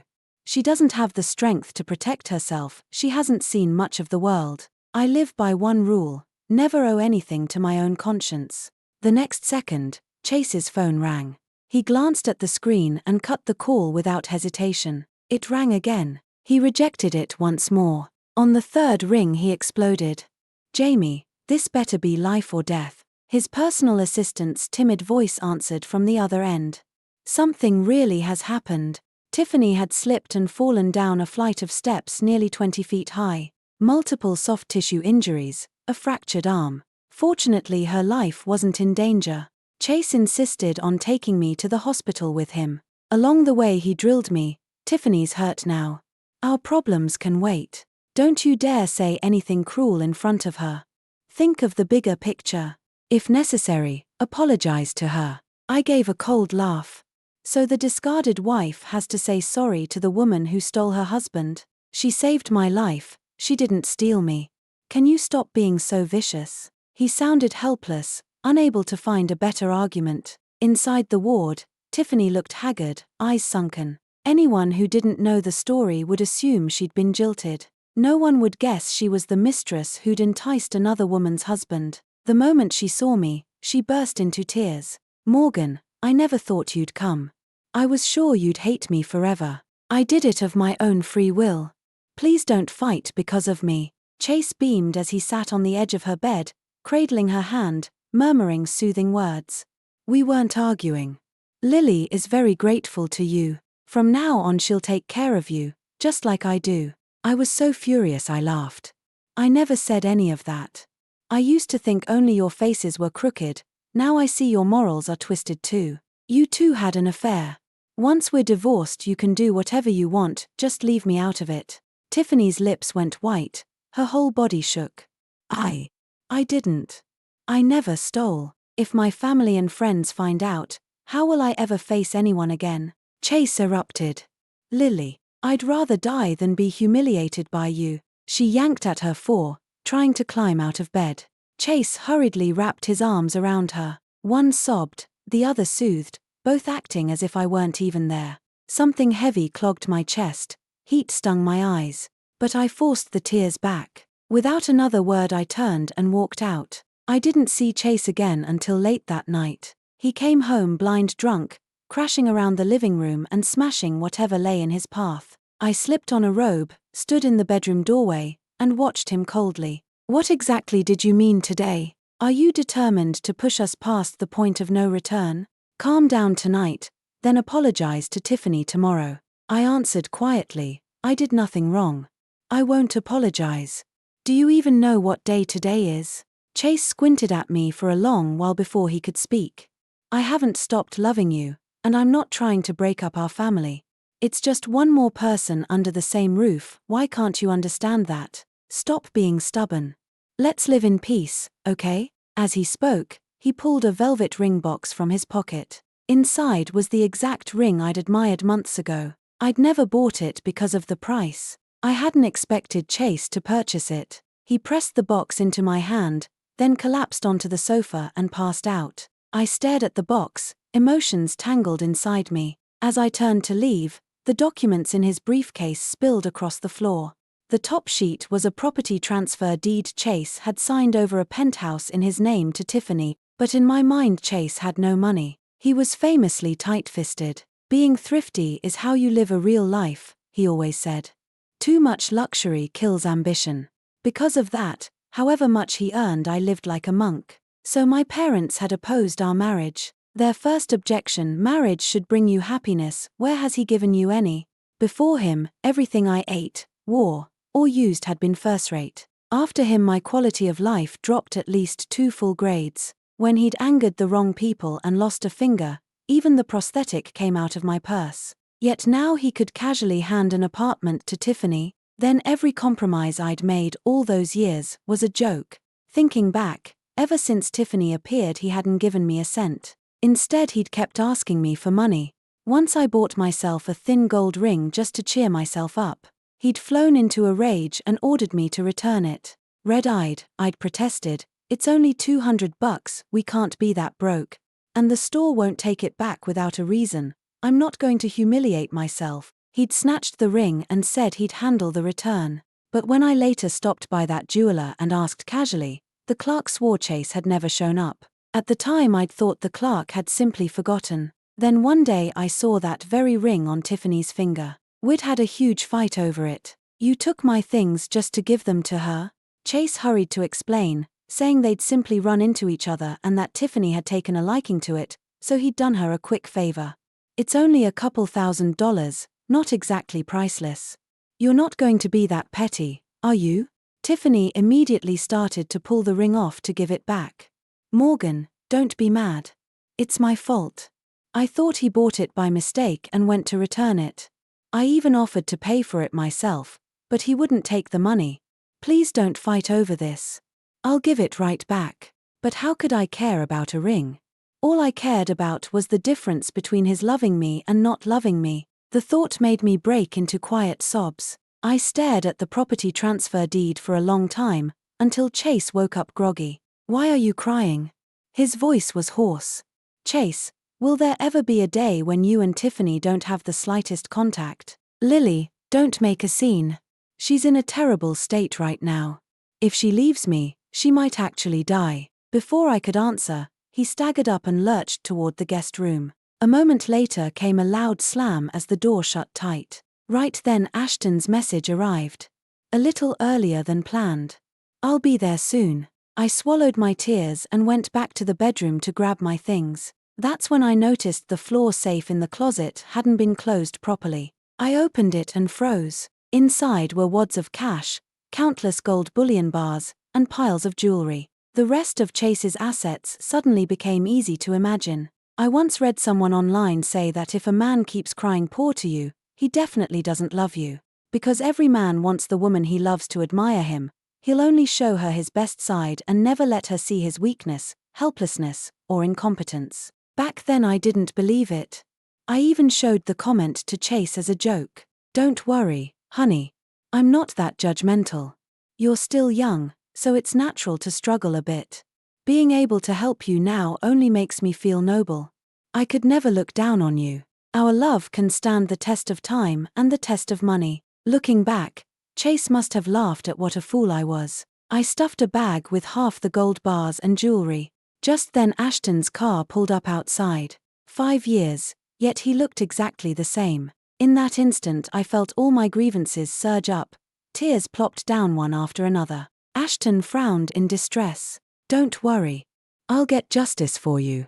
I'd held on for so long, but now I burst out wailing like a child, words tumbling over each other as if to complain how hard these years had been.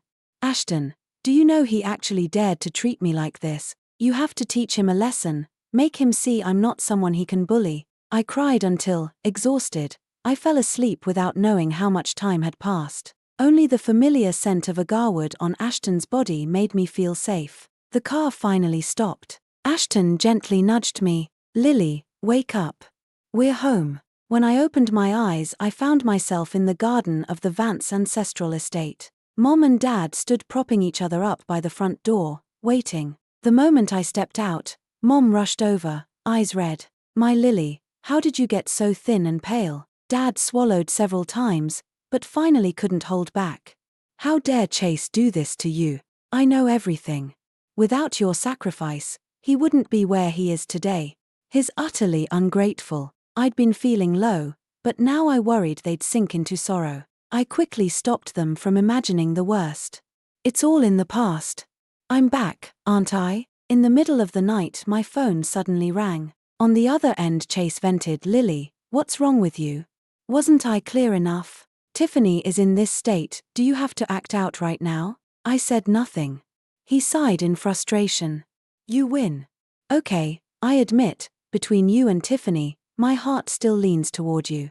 Send me the address and I'll come pick you up. In the dark, I actually laughed. I couldn't understand how he could talk about emotional inconstancy so naturally, as if it were noble. The next second I hung up, because long before he called, I'd already received a message from Tiffany. It was just one photo. In it, Chase was fast asleep, and Tiffany lay right beside him. Decency among adults is knowing when to bow out. Recalling that photo and the words Chase had just spoken made me so nauseated I wanted to vomit. Once awake, I couldn't fall back asleep, so I got up to fetch a glass of water. Downstairs, I spotted a dark lump on the living room sofa and shrieked, "Who's there?" The shadow shifted, then switched on the floor lamp beside the couch. Only then did I realize it was Ashton. The Vance and Sinclair ancestral estates sat just 200 yards apart. I'd thought he'd gone home after dropping me off. I knew you'd wake up in the middle of the night, and I knew you'd come down for water. My heart gave a hard thump. Suddenly I remembered when Ashton and I dated years ago. My nerves were fragile and I slept poorly, waking from nightmares almost every night. Ashton would give himself extra work so he could stay up, pour me a glass of water, hold me, coax me back to sleep, and then would drift off together. I never expected he still remembered after all these years. I owe you an apology for the past. 5 years ago I'd been willful, insisting he drop everything and come back to be with me. That led to a Cold War and our breakup. Before I married Chase, Ashton got drunk and cried outside my door half the night. But I just mocked him. Weren't work and career everything to you? Regretting it now is too late. I've already found the man who truly loves me. Now I can see there'd never been any true love. In the past, Ashton probably would have mocked me back. But tonight he only gave a soft laugh. In it were resignation and bitterness. I'm the one who should apologize. After our fight, I thought for 5 minutes, then resigned from the board. It's just. I was young and proud, I didn't want to lose, so I never told you. I was stunned, speechless. When I woke the next morning, daylight already filled the room. Remembering last night's conversation with Ashton felt like a dream. Downstairs, I found a package on the coffee table. The housekeeper set breakfast on the table and told me Mom and Dad had gone out and would be back shortly. I picked up the parcel, unconcerned. Who sent this? Why to the estate? I slit it open with a box cutter, and the moment I saw what was inside, the blade slid through the tape, the flaps sprang apart. Nestled in shredded craft paper lay a severed prosthetic finger, nail bed painted the same scarlet Tiffany always wore. My hand slackened, crash, and the glass specimen jar inside shattered into a dozen shards. Ah! The housekeeper heard me, dropped what she was doing, and hurried over. When she saw what had happened, her face went white. She immediately called Mom and Dad. At that moment Ashton walked in from the hallway. He froze at the sight of me unraveling. Then he glanced at the delivery box, lifted a hand, and told his assistant and bodyguard to take over. Collect everything and find a proper place for it. The assistant agreed at once. I clutched Ashton's sleeve, choking on pain, unable to speak. Why? Ashton folded me against him, one palm stroking my back. Don't cry. I'll make every one of them pay. But the image from the box kept flashing in front of my eyes. Floating in preservative inside that glass jar had been the umbilical cord of the baby I'd carried 8 months before he died in my womb.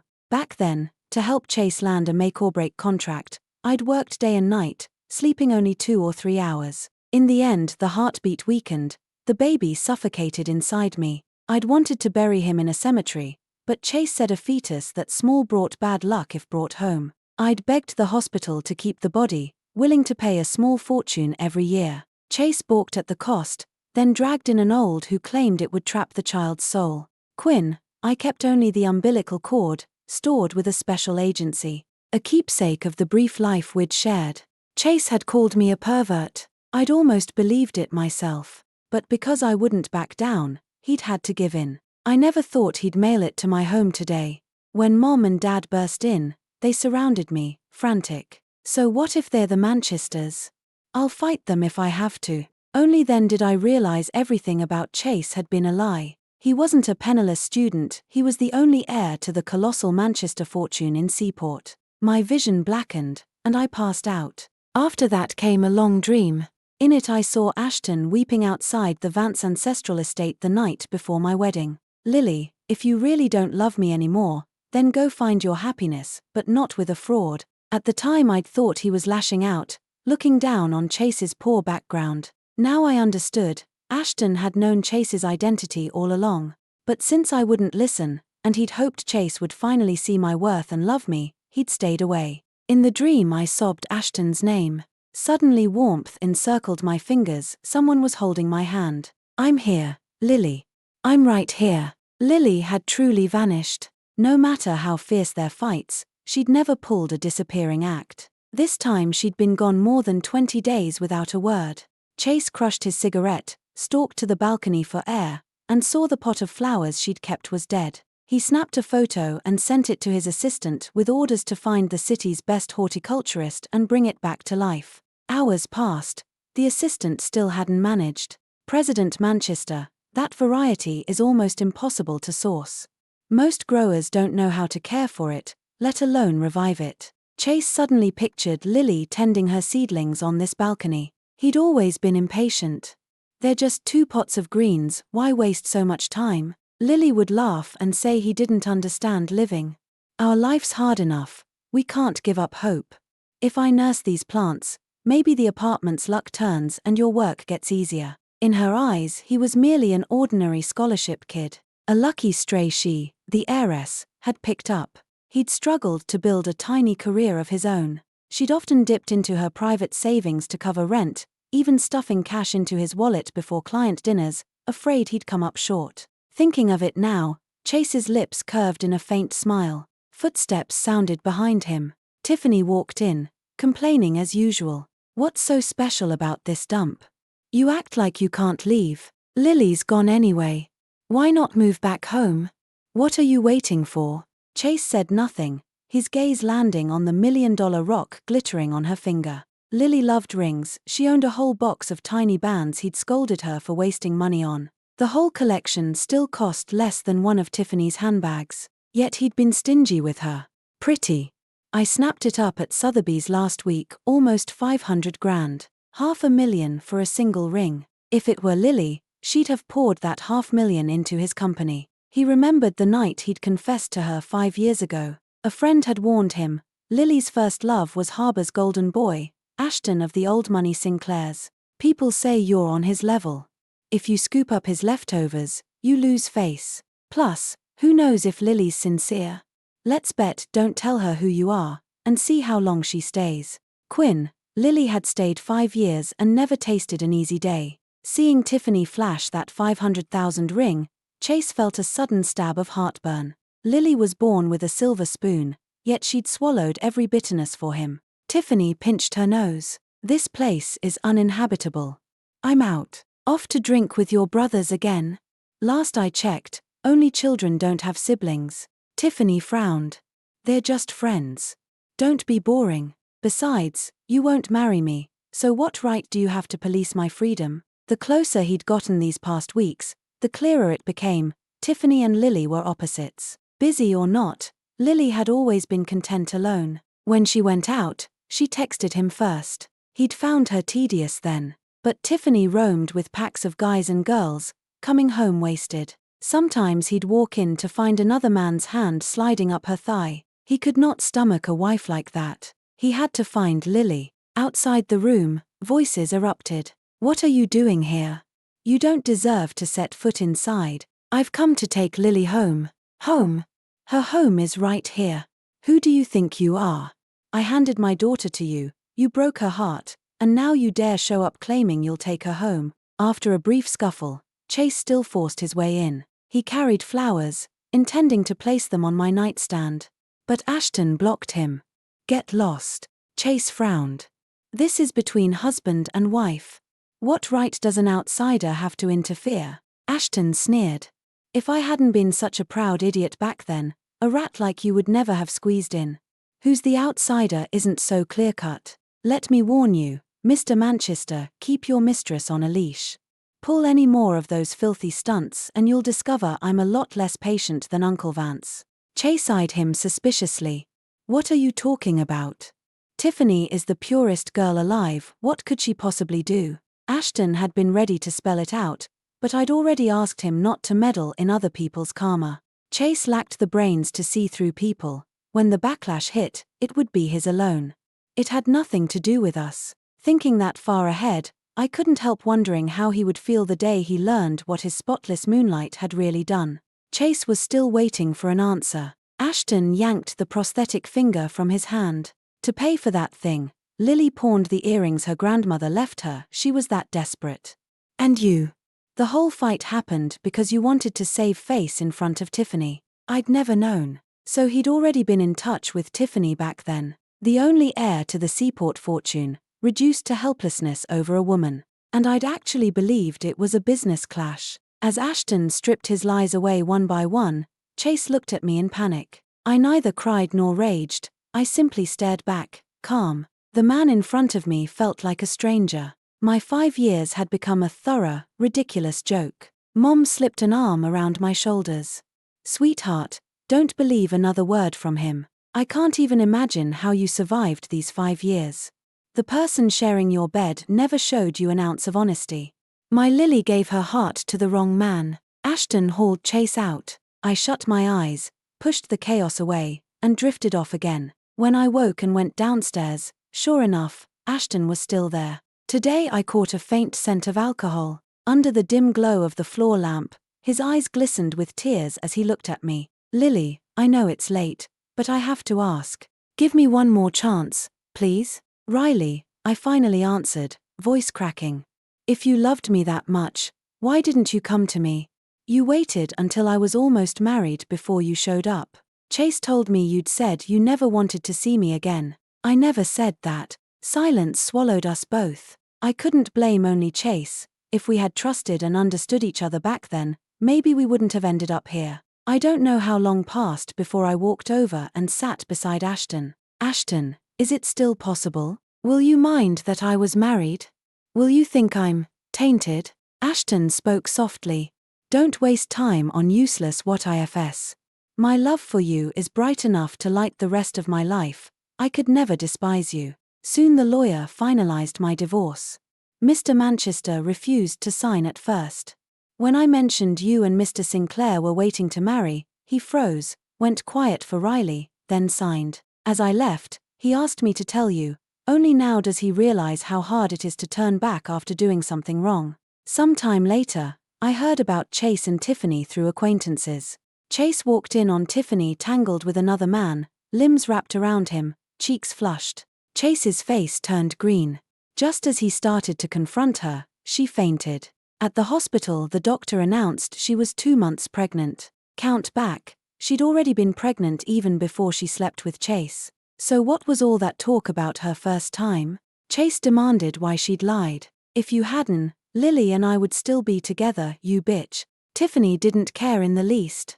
I never said I was a virgin. You saw blood on the sheets and decided it was my first time yourself. You couldn't keep your wife, how is that my fault? Chase couldn't believe he'd misread her for years. All those years you claimed you'd loved me, was that a lie too? Tiffany knew the jig was up. Lying would only delay the inevitable. He simply came clean. Love you for years. Please, rich boy, even you should know a game when you see one.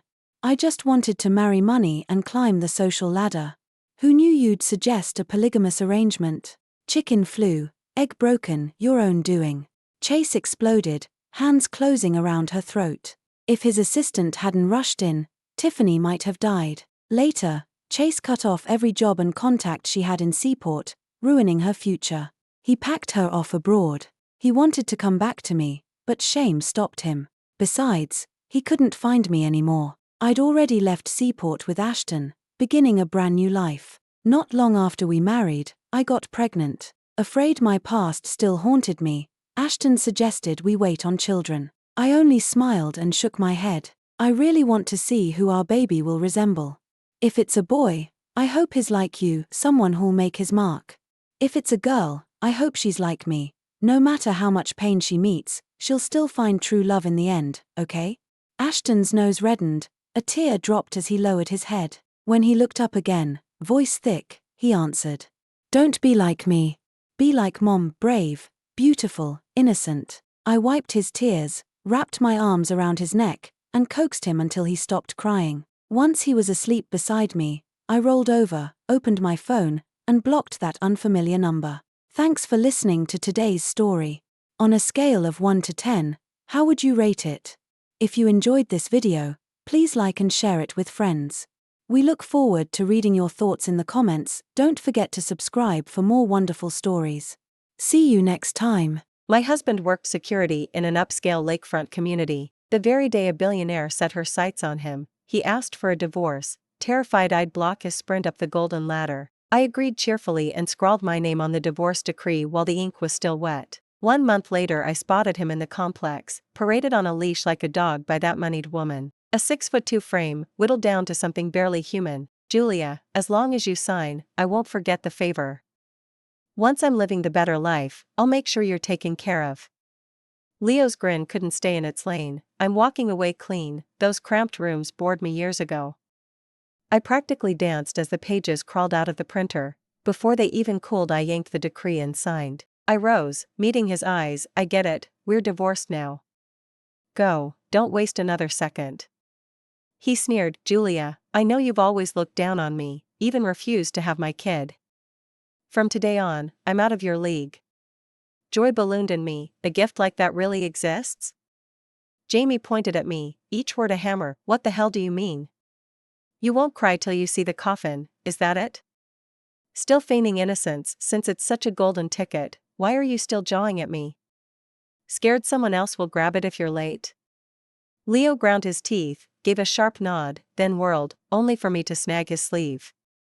Hey, for old time's sake let me remind you, she's a billionaire. He cocked a brow. I went on, count on endless luxury. Treasure it, swallow every bitterness whole. Watching him flounce off, I shook my head, already picturing the face he'd make once he met the real Serena. He never even bothered coming home. True to his word, he left with nothing but the shirt on his back. Serena's mansion sits in the villa quarter behind our community, separated from our townhouse by a narrow lake. When we first moved in we heard the Vance family, the richest tycoons around, lived back there. These days, with their business shifting overseas, only the sole heiress Serena remains. No skills, no degree, just a decent build and a pretty enough face, yet Leo had worked security here for one reason. He'd been digging for her address day and night. Fortune finally blinked. This morning she tossed him the olive branch. By noon our marriage was dust. I was more pumped than he was. After all, the memory of that bowl of poison still scorched my throat from the life before. Back then my aging parents couldn't stomach the word divorce, and my stalling turned me into the boulder blocking Leo's path. So he simply poisoned me. Under the weight of male strength I died wretched and screaming. Thinking about it now, I'd been an idiot. Since someone's desperate to sprint into hell, why not hand him the map? The instant Leo walked out, my own life snapped into technicolor. Same commute to work, except today our gate was under repair, funneling me through the villa checkpoint. First time using that entrance, I had to park, step out, and register at the security hut. Murphy's Law struck. Serena sashayed in to file Leo's resident paperwork at the very same moment. She recognized me. Her copy of our divorce decree was probably still warm. Leo hovered behind her, obedient as a cocker spaniel. Serena, paperwork's done, let's go. Serena arched a brow. Dylan, not even a hello for an old friend? Embarrassment blotched his face. I greeted him sunnily. Long time no see. How's the new chapter treating you? I could barely believe my eyes. His hands were trembling. The man I remembered feared neither heaven nor earth. Shaking had never been in his repertoire. Serena clicked her tongue, amused. Why this gate? Still living here? I shrugged. Leo's generous, left me the townhouse to speed his reunion with you. I'm too lazy to move. Panic flashed across his features. No, well, yes, the place was marital property. I just skipped the wrangling to reach you faster. I sighed theatrically. Rest easy, Leo's loyal. Even when you tire of him he'll sing your praises. Serena's eyes widened, glittering. So no matter what I do, even if you can't stand it, you'll stay and think I'm wonderful, right? His smile looked stapled on as he nodded. I tilted my head. You used to swagger, Leo. Rough month, or did reality finally say hello? Serena's grin sharpened. Dylan, nothing's gone wrong, life's been smooth as silk. Their private code sailed over my head, but every sentence out of her mouth ratcheted his dread another notch. He might as well have been on the rack. The more he squirmed, the wider I smiled. I clasped Serena's hand. I still remembered drifting bodiless while she unveiled her darling innocent mask and the psycho underneath. Serena, you're young, maybe you haven't tested his limits. Take it from me, Leo's, vigorous. Healthy too, play without worry. Predictably, her lips curled in delight. Leo swayed, finger stabbing at me. Julia, you trying to get me killed? I gave you the damn townhouse. I blinked. Harm you? Weren't you begging for exactly this? If we'd had the money, we'd probably have kids by now. I'd wasted enough of their morning. Those parting words would ferment into a lovely nightmare for him. I collected my pass and sauntered off. I thought he'd lie low for a while. Turns out payback can't wait. Back when we bought in, our budget only stretched to a mid-floor walk-up unit. On my way home from work, I hadn't even reached the building entrance before I saw the crowd. My ex-mother-in-law spotted me coming, both of her hands crammed full, one clutching my makeup bag, the other my jewelry box. Julia, you actually dared to send my son packing with nothing. He's a changed man, and it's all your fault. These are your compensation. I curled my lips at the loot and, ignoring the lunatic perched on the window ledge, walked straight inside. Just as I'd predicted, a woman with her petty nerve would never dare hurl those things from the balcony. She slammed the bags onto the coffee table, jabbing a finger at my nose. For 20+ years my son has never groveled like this. Now if you raise your voice he jumps out of his skin. Isn't that your handiwork? I pretended to gasp, covering my mouth. Who knew the billionaire played so rough? I used to think Leo was such a big shot. My ex-mother-in-law squinted. What billionaire? I'm talking to you, stay on topic. I sighed and dropped onto the sofa. I told you your intel is obsolete. Your son divorced me because he'd already landed his next mark, our city's richest heiress. I paused, watching her jaw unhinge, then added sweetly, I get it now. Leo probably never wanted you to know. A better life is only for him, not for family. She swung at me, I ducked, and her palm cracked against the corner of the glass table instead. Ow. You little witch, have you no shame? I lifted my phone, thumb hovering over the call icon. Your son and I are divorced. You're trespassing in my townhouse, assaulting me. I'm within my rights. Keep it up and you'll taste jail time before you see Leo again. Seeing her cradle her bruised hand, I feigned sympathy. Silly me, Leo can't even save himself these days. Why would he care about you? She forced her eyes open, snarling, trash-tongued viper.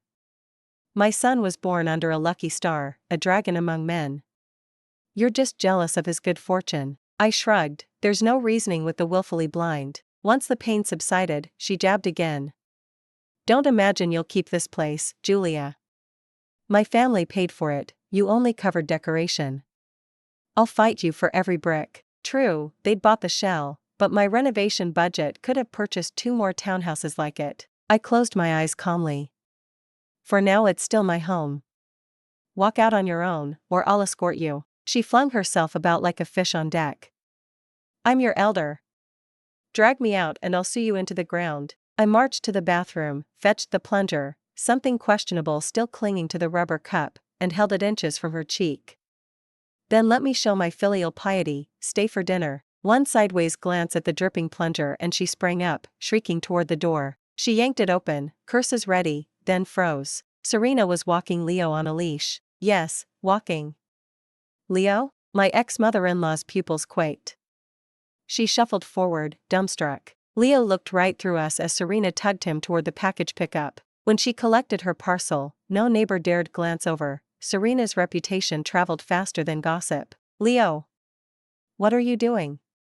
My ex-mother-in-law snatched the leash. Leo snarled, bit the leash free, and dropped it back into Serena's hand. Serena stroked his hair, loud enough for all to hear, if you're mine, you're only mine. Insane witch, keep your paws off my boy. My ex-mother-in-law kicked Serena aside. Without even looking at the older woman, Serena cooed to Leo, Dylan, tell her what I plan to do with you. Alex let his gaze slide past his mother. Serena and I are happy. Don't bother us again. He picked up the leash in his teeth and offered it to Serena.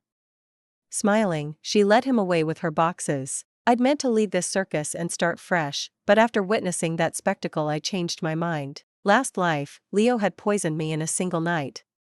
Now that fate granted me front row seats to his better life, I'd be a fool to waste the show. Arms folded, I told the stunned woman beside me, if you want any dignity left, stop meddling.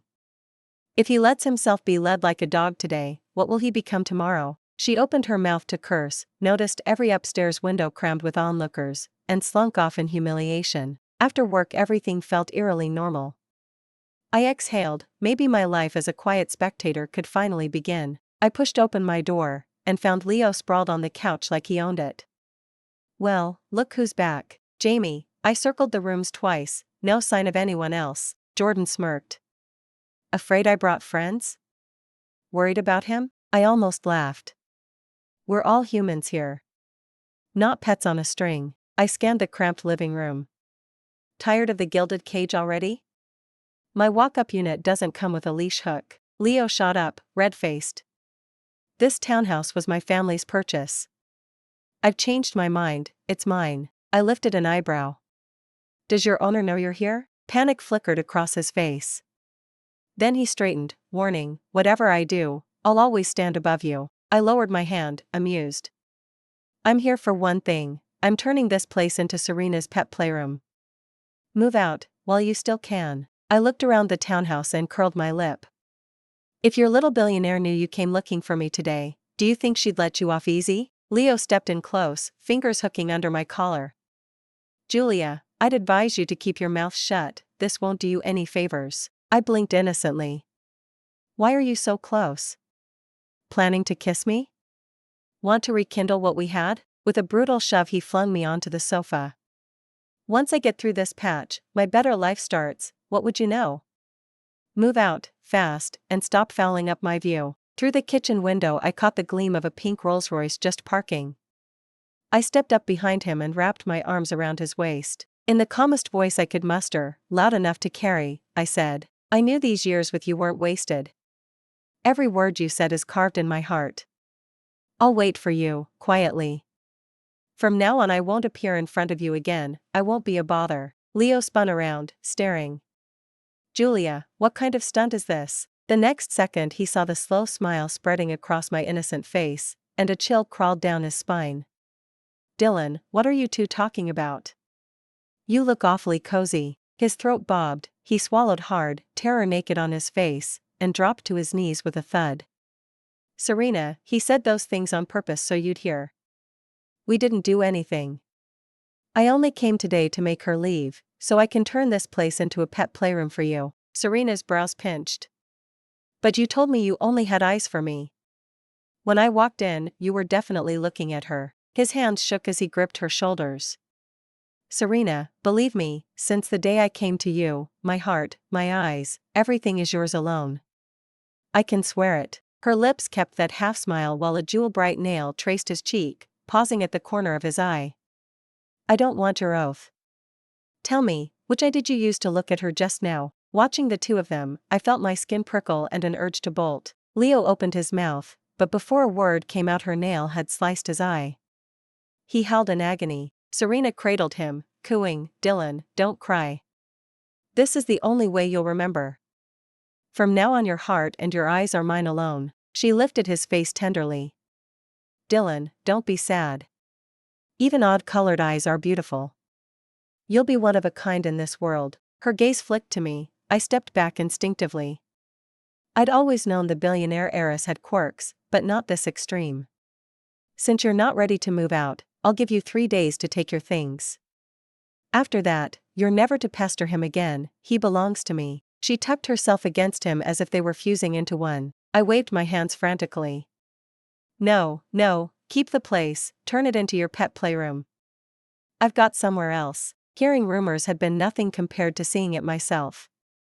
No wonder a burly guy like Leo had turned into this in under a month. Back when Leo and I fought, I'd bought a small unit in this same compound, intending to rent it out. Now that he wanted the townhouse back, fair enough. After today's spectacle I assumed he'd lie low, maybe steer clear of me for good. Yet before night fell my phone rang, his voice a whisper. Julia, I'm warning you, get out of that house now. You've already cost me an eye. I've got nothing left to lose, you won't squeeze a single penny out of me. I rolled my eyes. Isn't your billionaire giving you enough? Why haggle over my scraps? He swallowed audibly, panic crackling through the line. Tomorrow morning I start designing the pet playroom.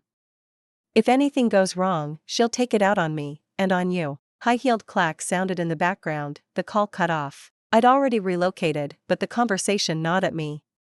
If we were settling accounts, he could reclaim his life, I'd reclaim what was mine. So I grabbed a garden shovel and headed back to our old townhouse. I dug out every dream and fantasy I'd buried in the renovation, hacking until nearly dawn, anger fueling me so I never felt tired. Back at my new place, I switched off my phone and slept like the dead. That townhouse had been our last tether. Severing it meant we were truly done. Even if Serena's exotic pets couldn't move in on schedule, it wasn't my problem. More chaos for Leo meant more satisfaction for me. I slept until the next evening, body heavy. On my walk, I drifted back to the old street. The whole block was cordoned off, patrol cars and a fire truck flanking the curb. Baffled, I slid my sunglasses on. Luckily, no one recognized the former resident. "What's going on?" I asked a friendly-faced bystander. The auntie leaned in, voice low but excited. Around noon, someone called about a lizard in their kitchen. Before the cops arrived, another neighbor called, said a crocodile was in their pool. Officers showed up and spotted endangered species slinking everywhere. Now I understood why Leo was frantic to house those creatures. Who'd want them next door? "So what's the latest?" I asked. She clapped her hands. "The couple who own them are fighting. The guy torched the place trying to burn the animals. Fire crews still putting it out." I would have stayed for more gossip, but police started dispersing the crowd. Back home, I scrolled nonstop. A mess this big couldn't stay buried. I was still scrolling when the phone died in my hands. Only then did I remember, after yesterday's marathon of packing, I'd left my phone charger in the old townhouse. I hit 3 different corner stores and not one of them stocked the right cable. My courage finally stiffened. Serena didn't strike me as an unreasonable woman. When I stepped inside again, the place felt alien. Overnight it had turned inside out, and the stench of fresh ash clung to the air. A woman's gentle voice drifted from the bedroom. "Someone swears they saw you light the match." "I don't believe them." A pause, then, "Because I trust you. If you love me, you'll love every part of my world. Don't you find the little darlings adorable?" A man's terrified shriek tore through the room. I didn't dare picture what Serena was doing, but the sound, raw, teetering on despair, made me shudder. I was wrong, Serena. I only brushed against the heat source by accident. I never meant to burn them, and I got scorched too. Believe me, please. I really know I was wrong. Serena sighed, soft and sweet as running water. Of course I believe you. Then give him a kiss, all right? Make friends with him and I'll know you like him too. A heartbeat of silence, then the man's panic erupted again, as though something unspeakable had brushed his skin. "Dylan, what's the matter?" Serena fretted. "We get along perfectly every day. He's never like this. You two just need more playtime, that's all." Through the gap in the bedroom door, I spotted my charger still lying on the nightstand. I cursed my lack of magic, otherwise I could have floated the thing straight into my hand. Luck was with me, distance was short. I reached for the extendable drying pole propped against the wall and tried to hook the cable, but today the pole felt oddly heavy. When I pulled it forward, a chameleon materialized on the tip. I yelped. Serena heard me, squealed in mimicry, and rushed out to cradle the chameleon against her chest. "What are you doing here?" she asked, bewildered, then whipped her gaze toward the bed. Leo waved frantically. "I swear I had no idea.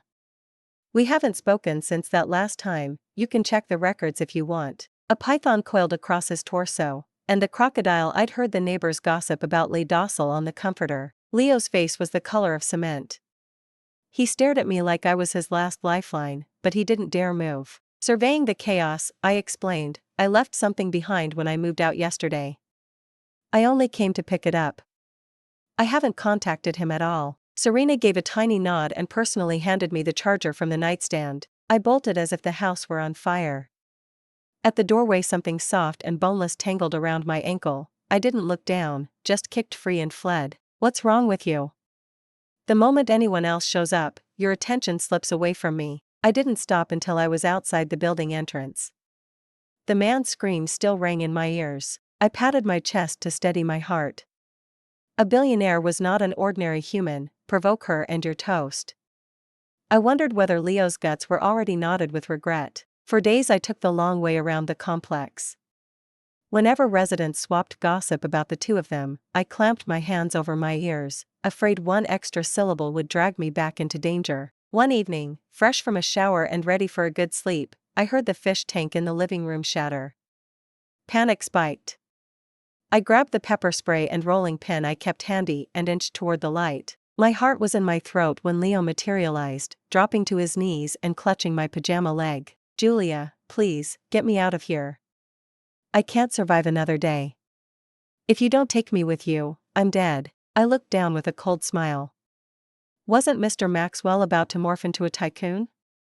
"You hooked our local celebrity billionaire, afraid you'll run out of better days?" I let the scorn drip. Or could it be that since you moved in, not one of those days has actually been better? I was ready to keep skewering him, but the sight of his neck and chest, dotted with burns and streaked with hardened wax, made me suck my teeth. Seems snagging a fortune isn't child's play. Back then you were ready to kill me just to claim her. Leo's head snapped up, disbelief in his eyes. He couldn't figure out how I knew. Of course he didn't, I'd already died once. Last time I'd been too stupid to stick around and watch him regret. I tried to kick him off, but he was so weak he crumpled before my foot made contact. He looked drugged, tears spilled instantly as he grabbed my pants again. "Julia, sweet Julia, I was so wrong. Just say you'll take me away and I'll obey every word. I'll never talk back. I'll be your ox, your horse, whatever you want for the rest of my life." I crouched and studied him. Sure enough, the moment I showed a sliver of softness he started smelling hope. Serena had reshaped him this thoroughly in so little time, terrifyingly impressive. "You know her reach. You think if I hide you she won't track you down?" I slipped the rolling pin under his chin and lifted. "Or maybe you fancy yourself clever, sneaking here tonight without her noticing?" Something occurred to me. I glanced at his dull, blood-flecked eye and sighed. "Wonder how the princess will punish you when she finds out. Gouge the other eye? Snap a leg? Or order you to sleep cuddled to your favorite pet?" Those few sentences broke him. He collapsed, hugging his head, sobbing uncontrollably. "I really know I messed up. I don't know what to do anymore. Save me, please. She's a real demon. If you won't, I'll end up dead." I walked to the door, ready to shove him out, but paused so he could die knowing why. "Yet I begged you the same way, begged you not to divorce me, just to keep our family whole. You were the one who sprinted toward the money. If regret could rewind time, the world would be lined with miracles." With that, I shoved the door wide and motioned for the man on the floor to get out. I never expected that the instant the door swung open he would snap shut like a switch. He stood up obediently and padded to the threshold. Puzzled, I turned. Serena was right behind me, smiling a smile that gave nothing away as she looked the man up and down. She brushed imaginary dust from Leo's shoulders. "Dylan, where have you been? I've searched everywhere. Didn't you promise you'd never leave me?" Before he could answer, a sharp odor hit me. I glanced down. Leo had wet himself at Serena's few soft words. She stroked his cheek, cooing, "Dylan, you're being naughty." Leo seemed to have forgotten how to speak. He stammered, then said nothing at all. Had I not seen what I'd seen days earlier, I couldn't have imagined what torments awaited him once Serena took him home. Watching the two of them walk away, I thanked heaven she hadn't brought her bizarre menagerie with her today. Otherwise I wouldn't have slept a wink. Leo knew perfectly well where I now lived, so to spare myself any future entanglements with those two lunatics, I decided to move. The past should stay past. In this lifetime Leo had already met the fate he deserved. Now that heaven had granted me a fresh start, I wasn't going to waste it on that scumbag again. While I supervised the movers loading my furniture, excited shouts suddenly rippled through the complex. Kids on scooters squealed with delight while their parents yelled at them to hurry home. Suspicious, I wondered, what now? Did Serena let her pets loose? Normally, if Serena were involved, residents would avert their eyes and hurry off, but today they formed a dense, gawking ring. Maybe this time it had nothing to do with that pair. Curiosity tugged me forward. I threaded through the crowd, expecting to see nothing through the crush of bodies. Instead, one glance froze me in place, and I instantly understood why parents had rushed their children indoors. There was Leo, stark naked, standing in front of everyone. The only son of doting parents, he'd been indulged since birth, school and career had both been smooth, obstacle-free rides. His mother and father had toiled their whole lives so their boy would never have to suffer. He had swallowed his pride and taken the security job only to get closer to the billionaire. Now everything he'd wished for had come true, yet it all tasted sour. Gossip in the crowd said Serena had been arrested the previous night for trafficking protected wildlife. When officers entered the mansion, they found only a single unhinged man and his collection of freakish pets. Someone quickly called. Leo was beaming and waving at onlookers, his mind clearly slipping, and no one could predict what he might do next. My ex-mother-in-law rushed over the instant she heard, clutching Leo desperately. "Son, what's happened to you? Didn't you say you'd live a better life? How did you end up like this?" Leo didn't seem to recognize her. Smiling vacantly, he pushed her aside and shuffled on. Unable to accept it, she grabbed his hand again. "What's wrong, child? Don't you know me? Tell me, who am I?" The smile vanished. Leo threw his head back and laughed as though she'd told the greatest joke. "Who am I? I'm a rich woman's dog." She collapsed, wailing. Spotting me in the crowd, she sprang up and pointed, shaking with rage. I turned away before she could reach me. With so many people around and sirens closing in, there was no room for her theatrics. I had saved a decent sum over the years. I took it and went home to live with my parents. They had never approved of my marriage, and I'd worried they'd be upset by the divorce. Instead, the very next day they marched a blind date into the house. Parental order, matchmaker's word, everything moved faster than I'd ever dreamed, and happiness arrived sooner than expected. 5 years later, my child had a field trip in the city, only my second visit since I'd left. To teach self-reliance, I kept my distance, waiting for each excited report. "Mom, I just saw a really weird man on his knees acting like a puppy." People were laughing, but he looked happy. Following my child's finger, I saw the entrance to the psychiatric hospital. My heart beat faster. I already knew the answer as I led my child toward the strange man. Sure enough, it was Leo. Just like years ago, a rusty chain around his neck, he crawled on hands and knees, barking like a dog while the crowd roared with laughter. I knelt and hugged my child. "Let's go, sweetheart. Mom will take you for something yummy." As I stood, Leo's eyes met mine. Without a word, he barked twice, flashed a grin, and scampered off on all fours. Thanks for listening to today's story. On a scale of 1 to 10, how would you rate it? If you enjoyed the video, hit like and share it with friends. We'd love to hear your thoughts in the comments, and don't forget to subscribe to our channel for more great stories. See you next time.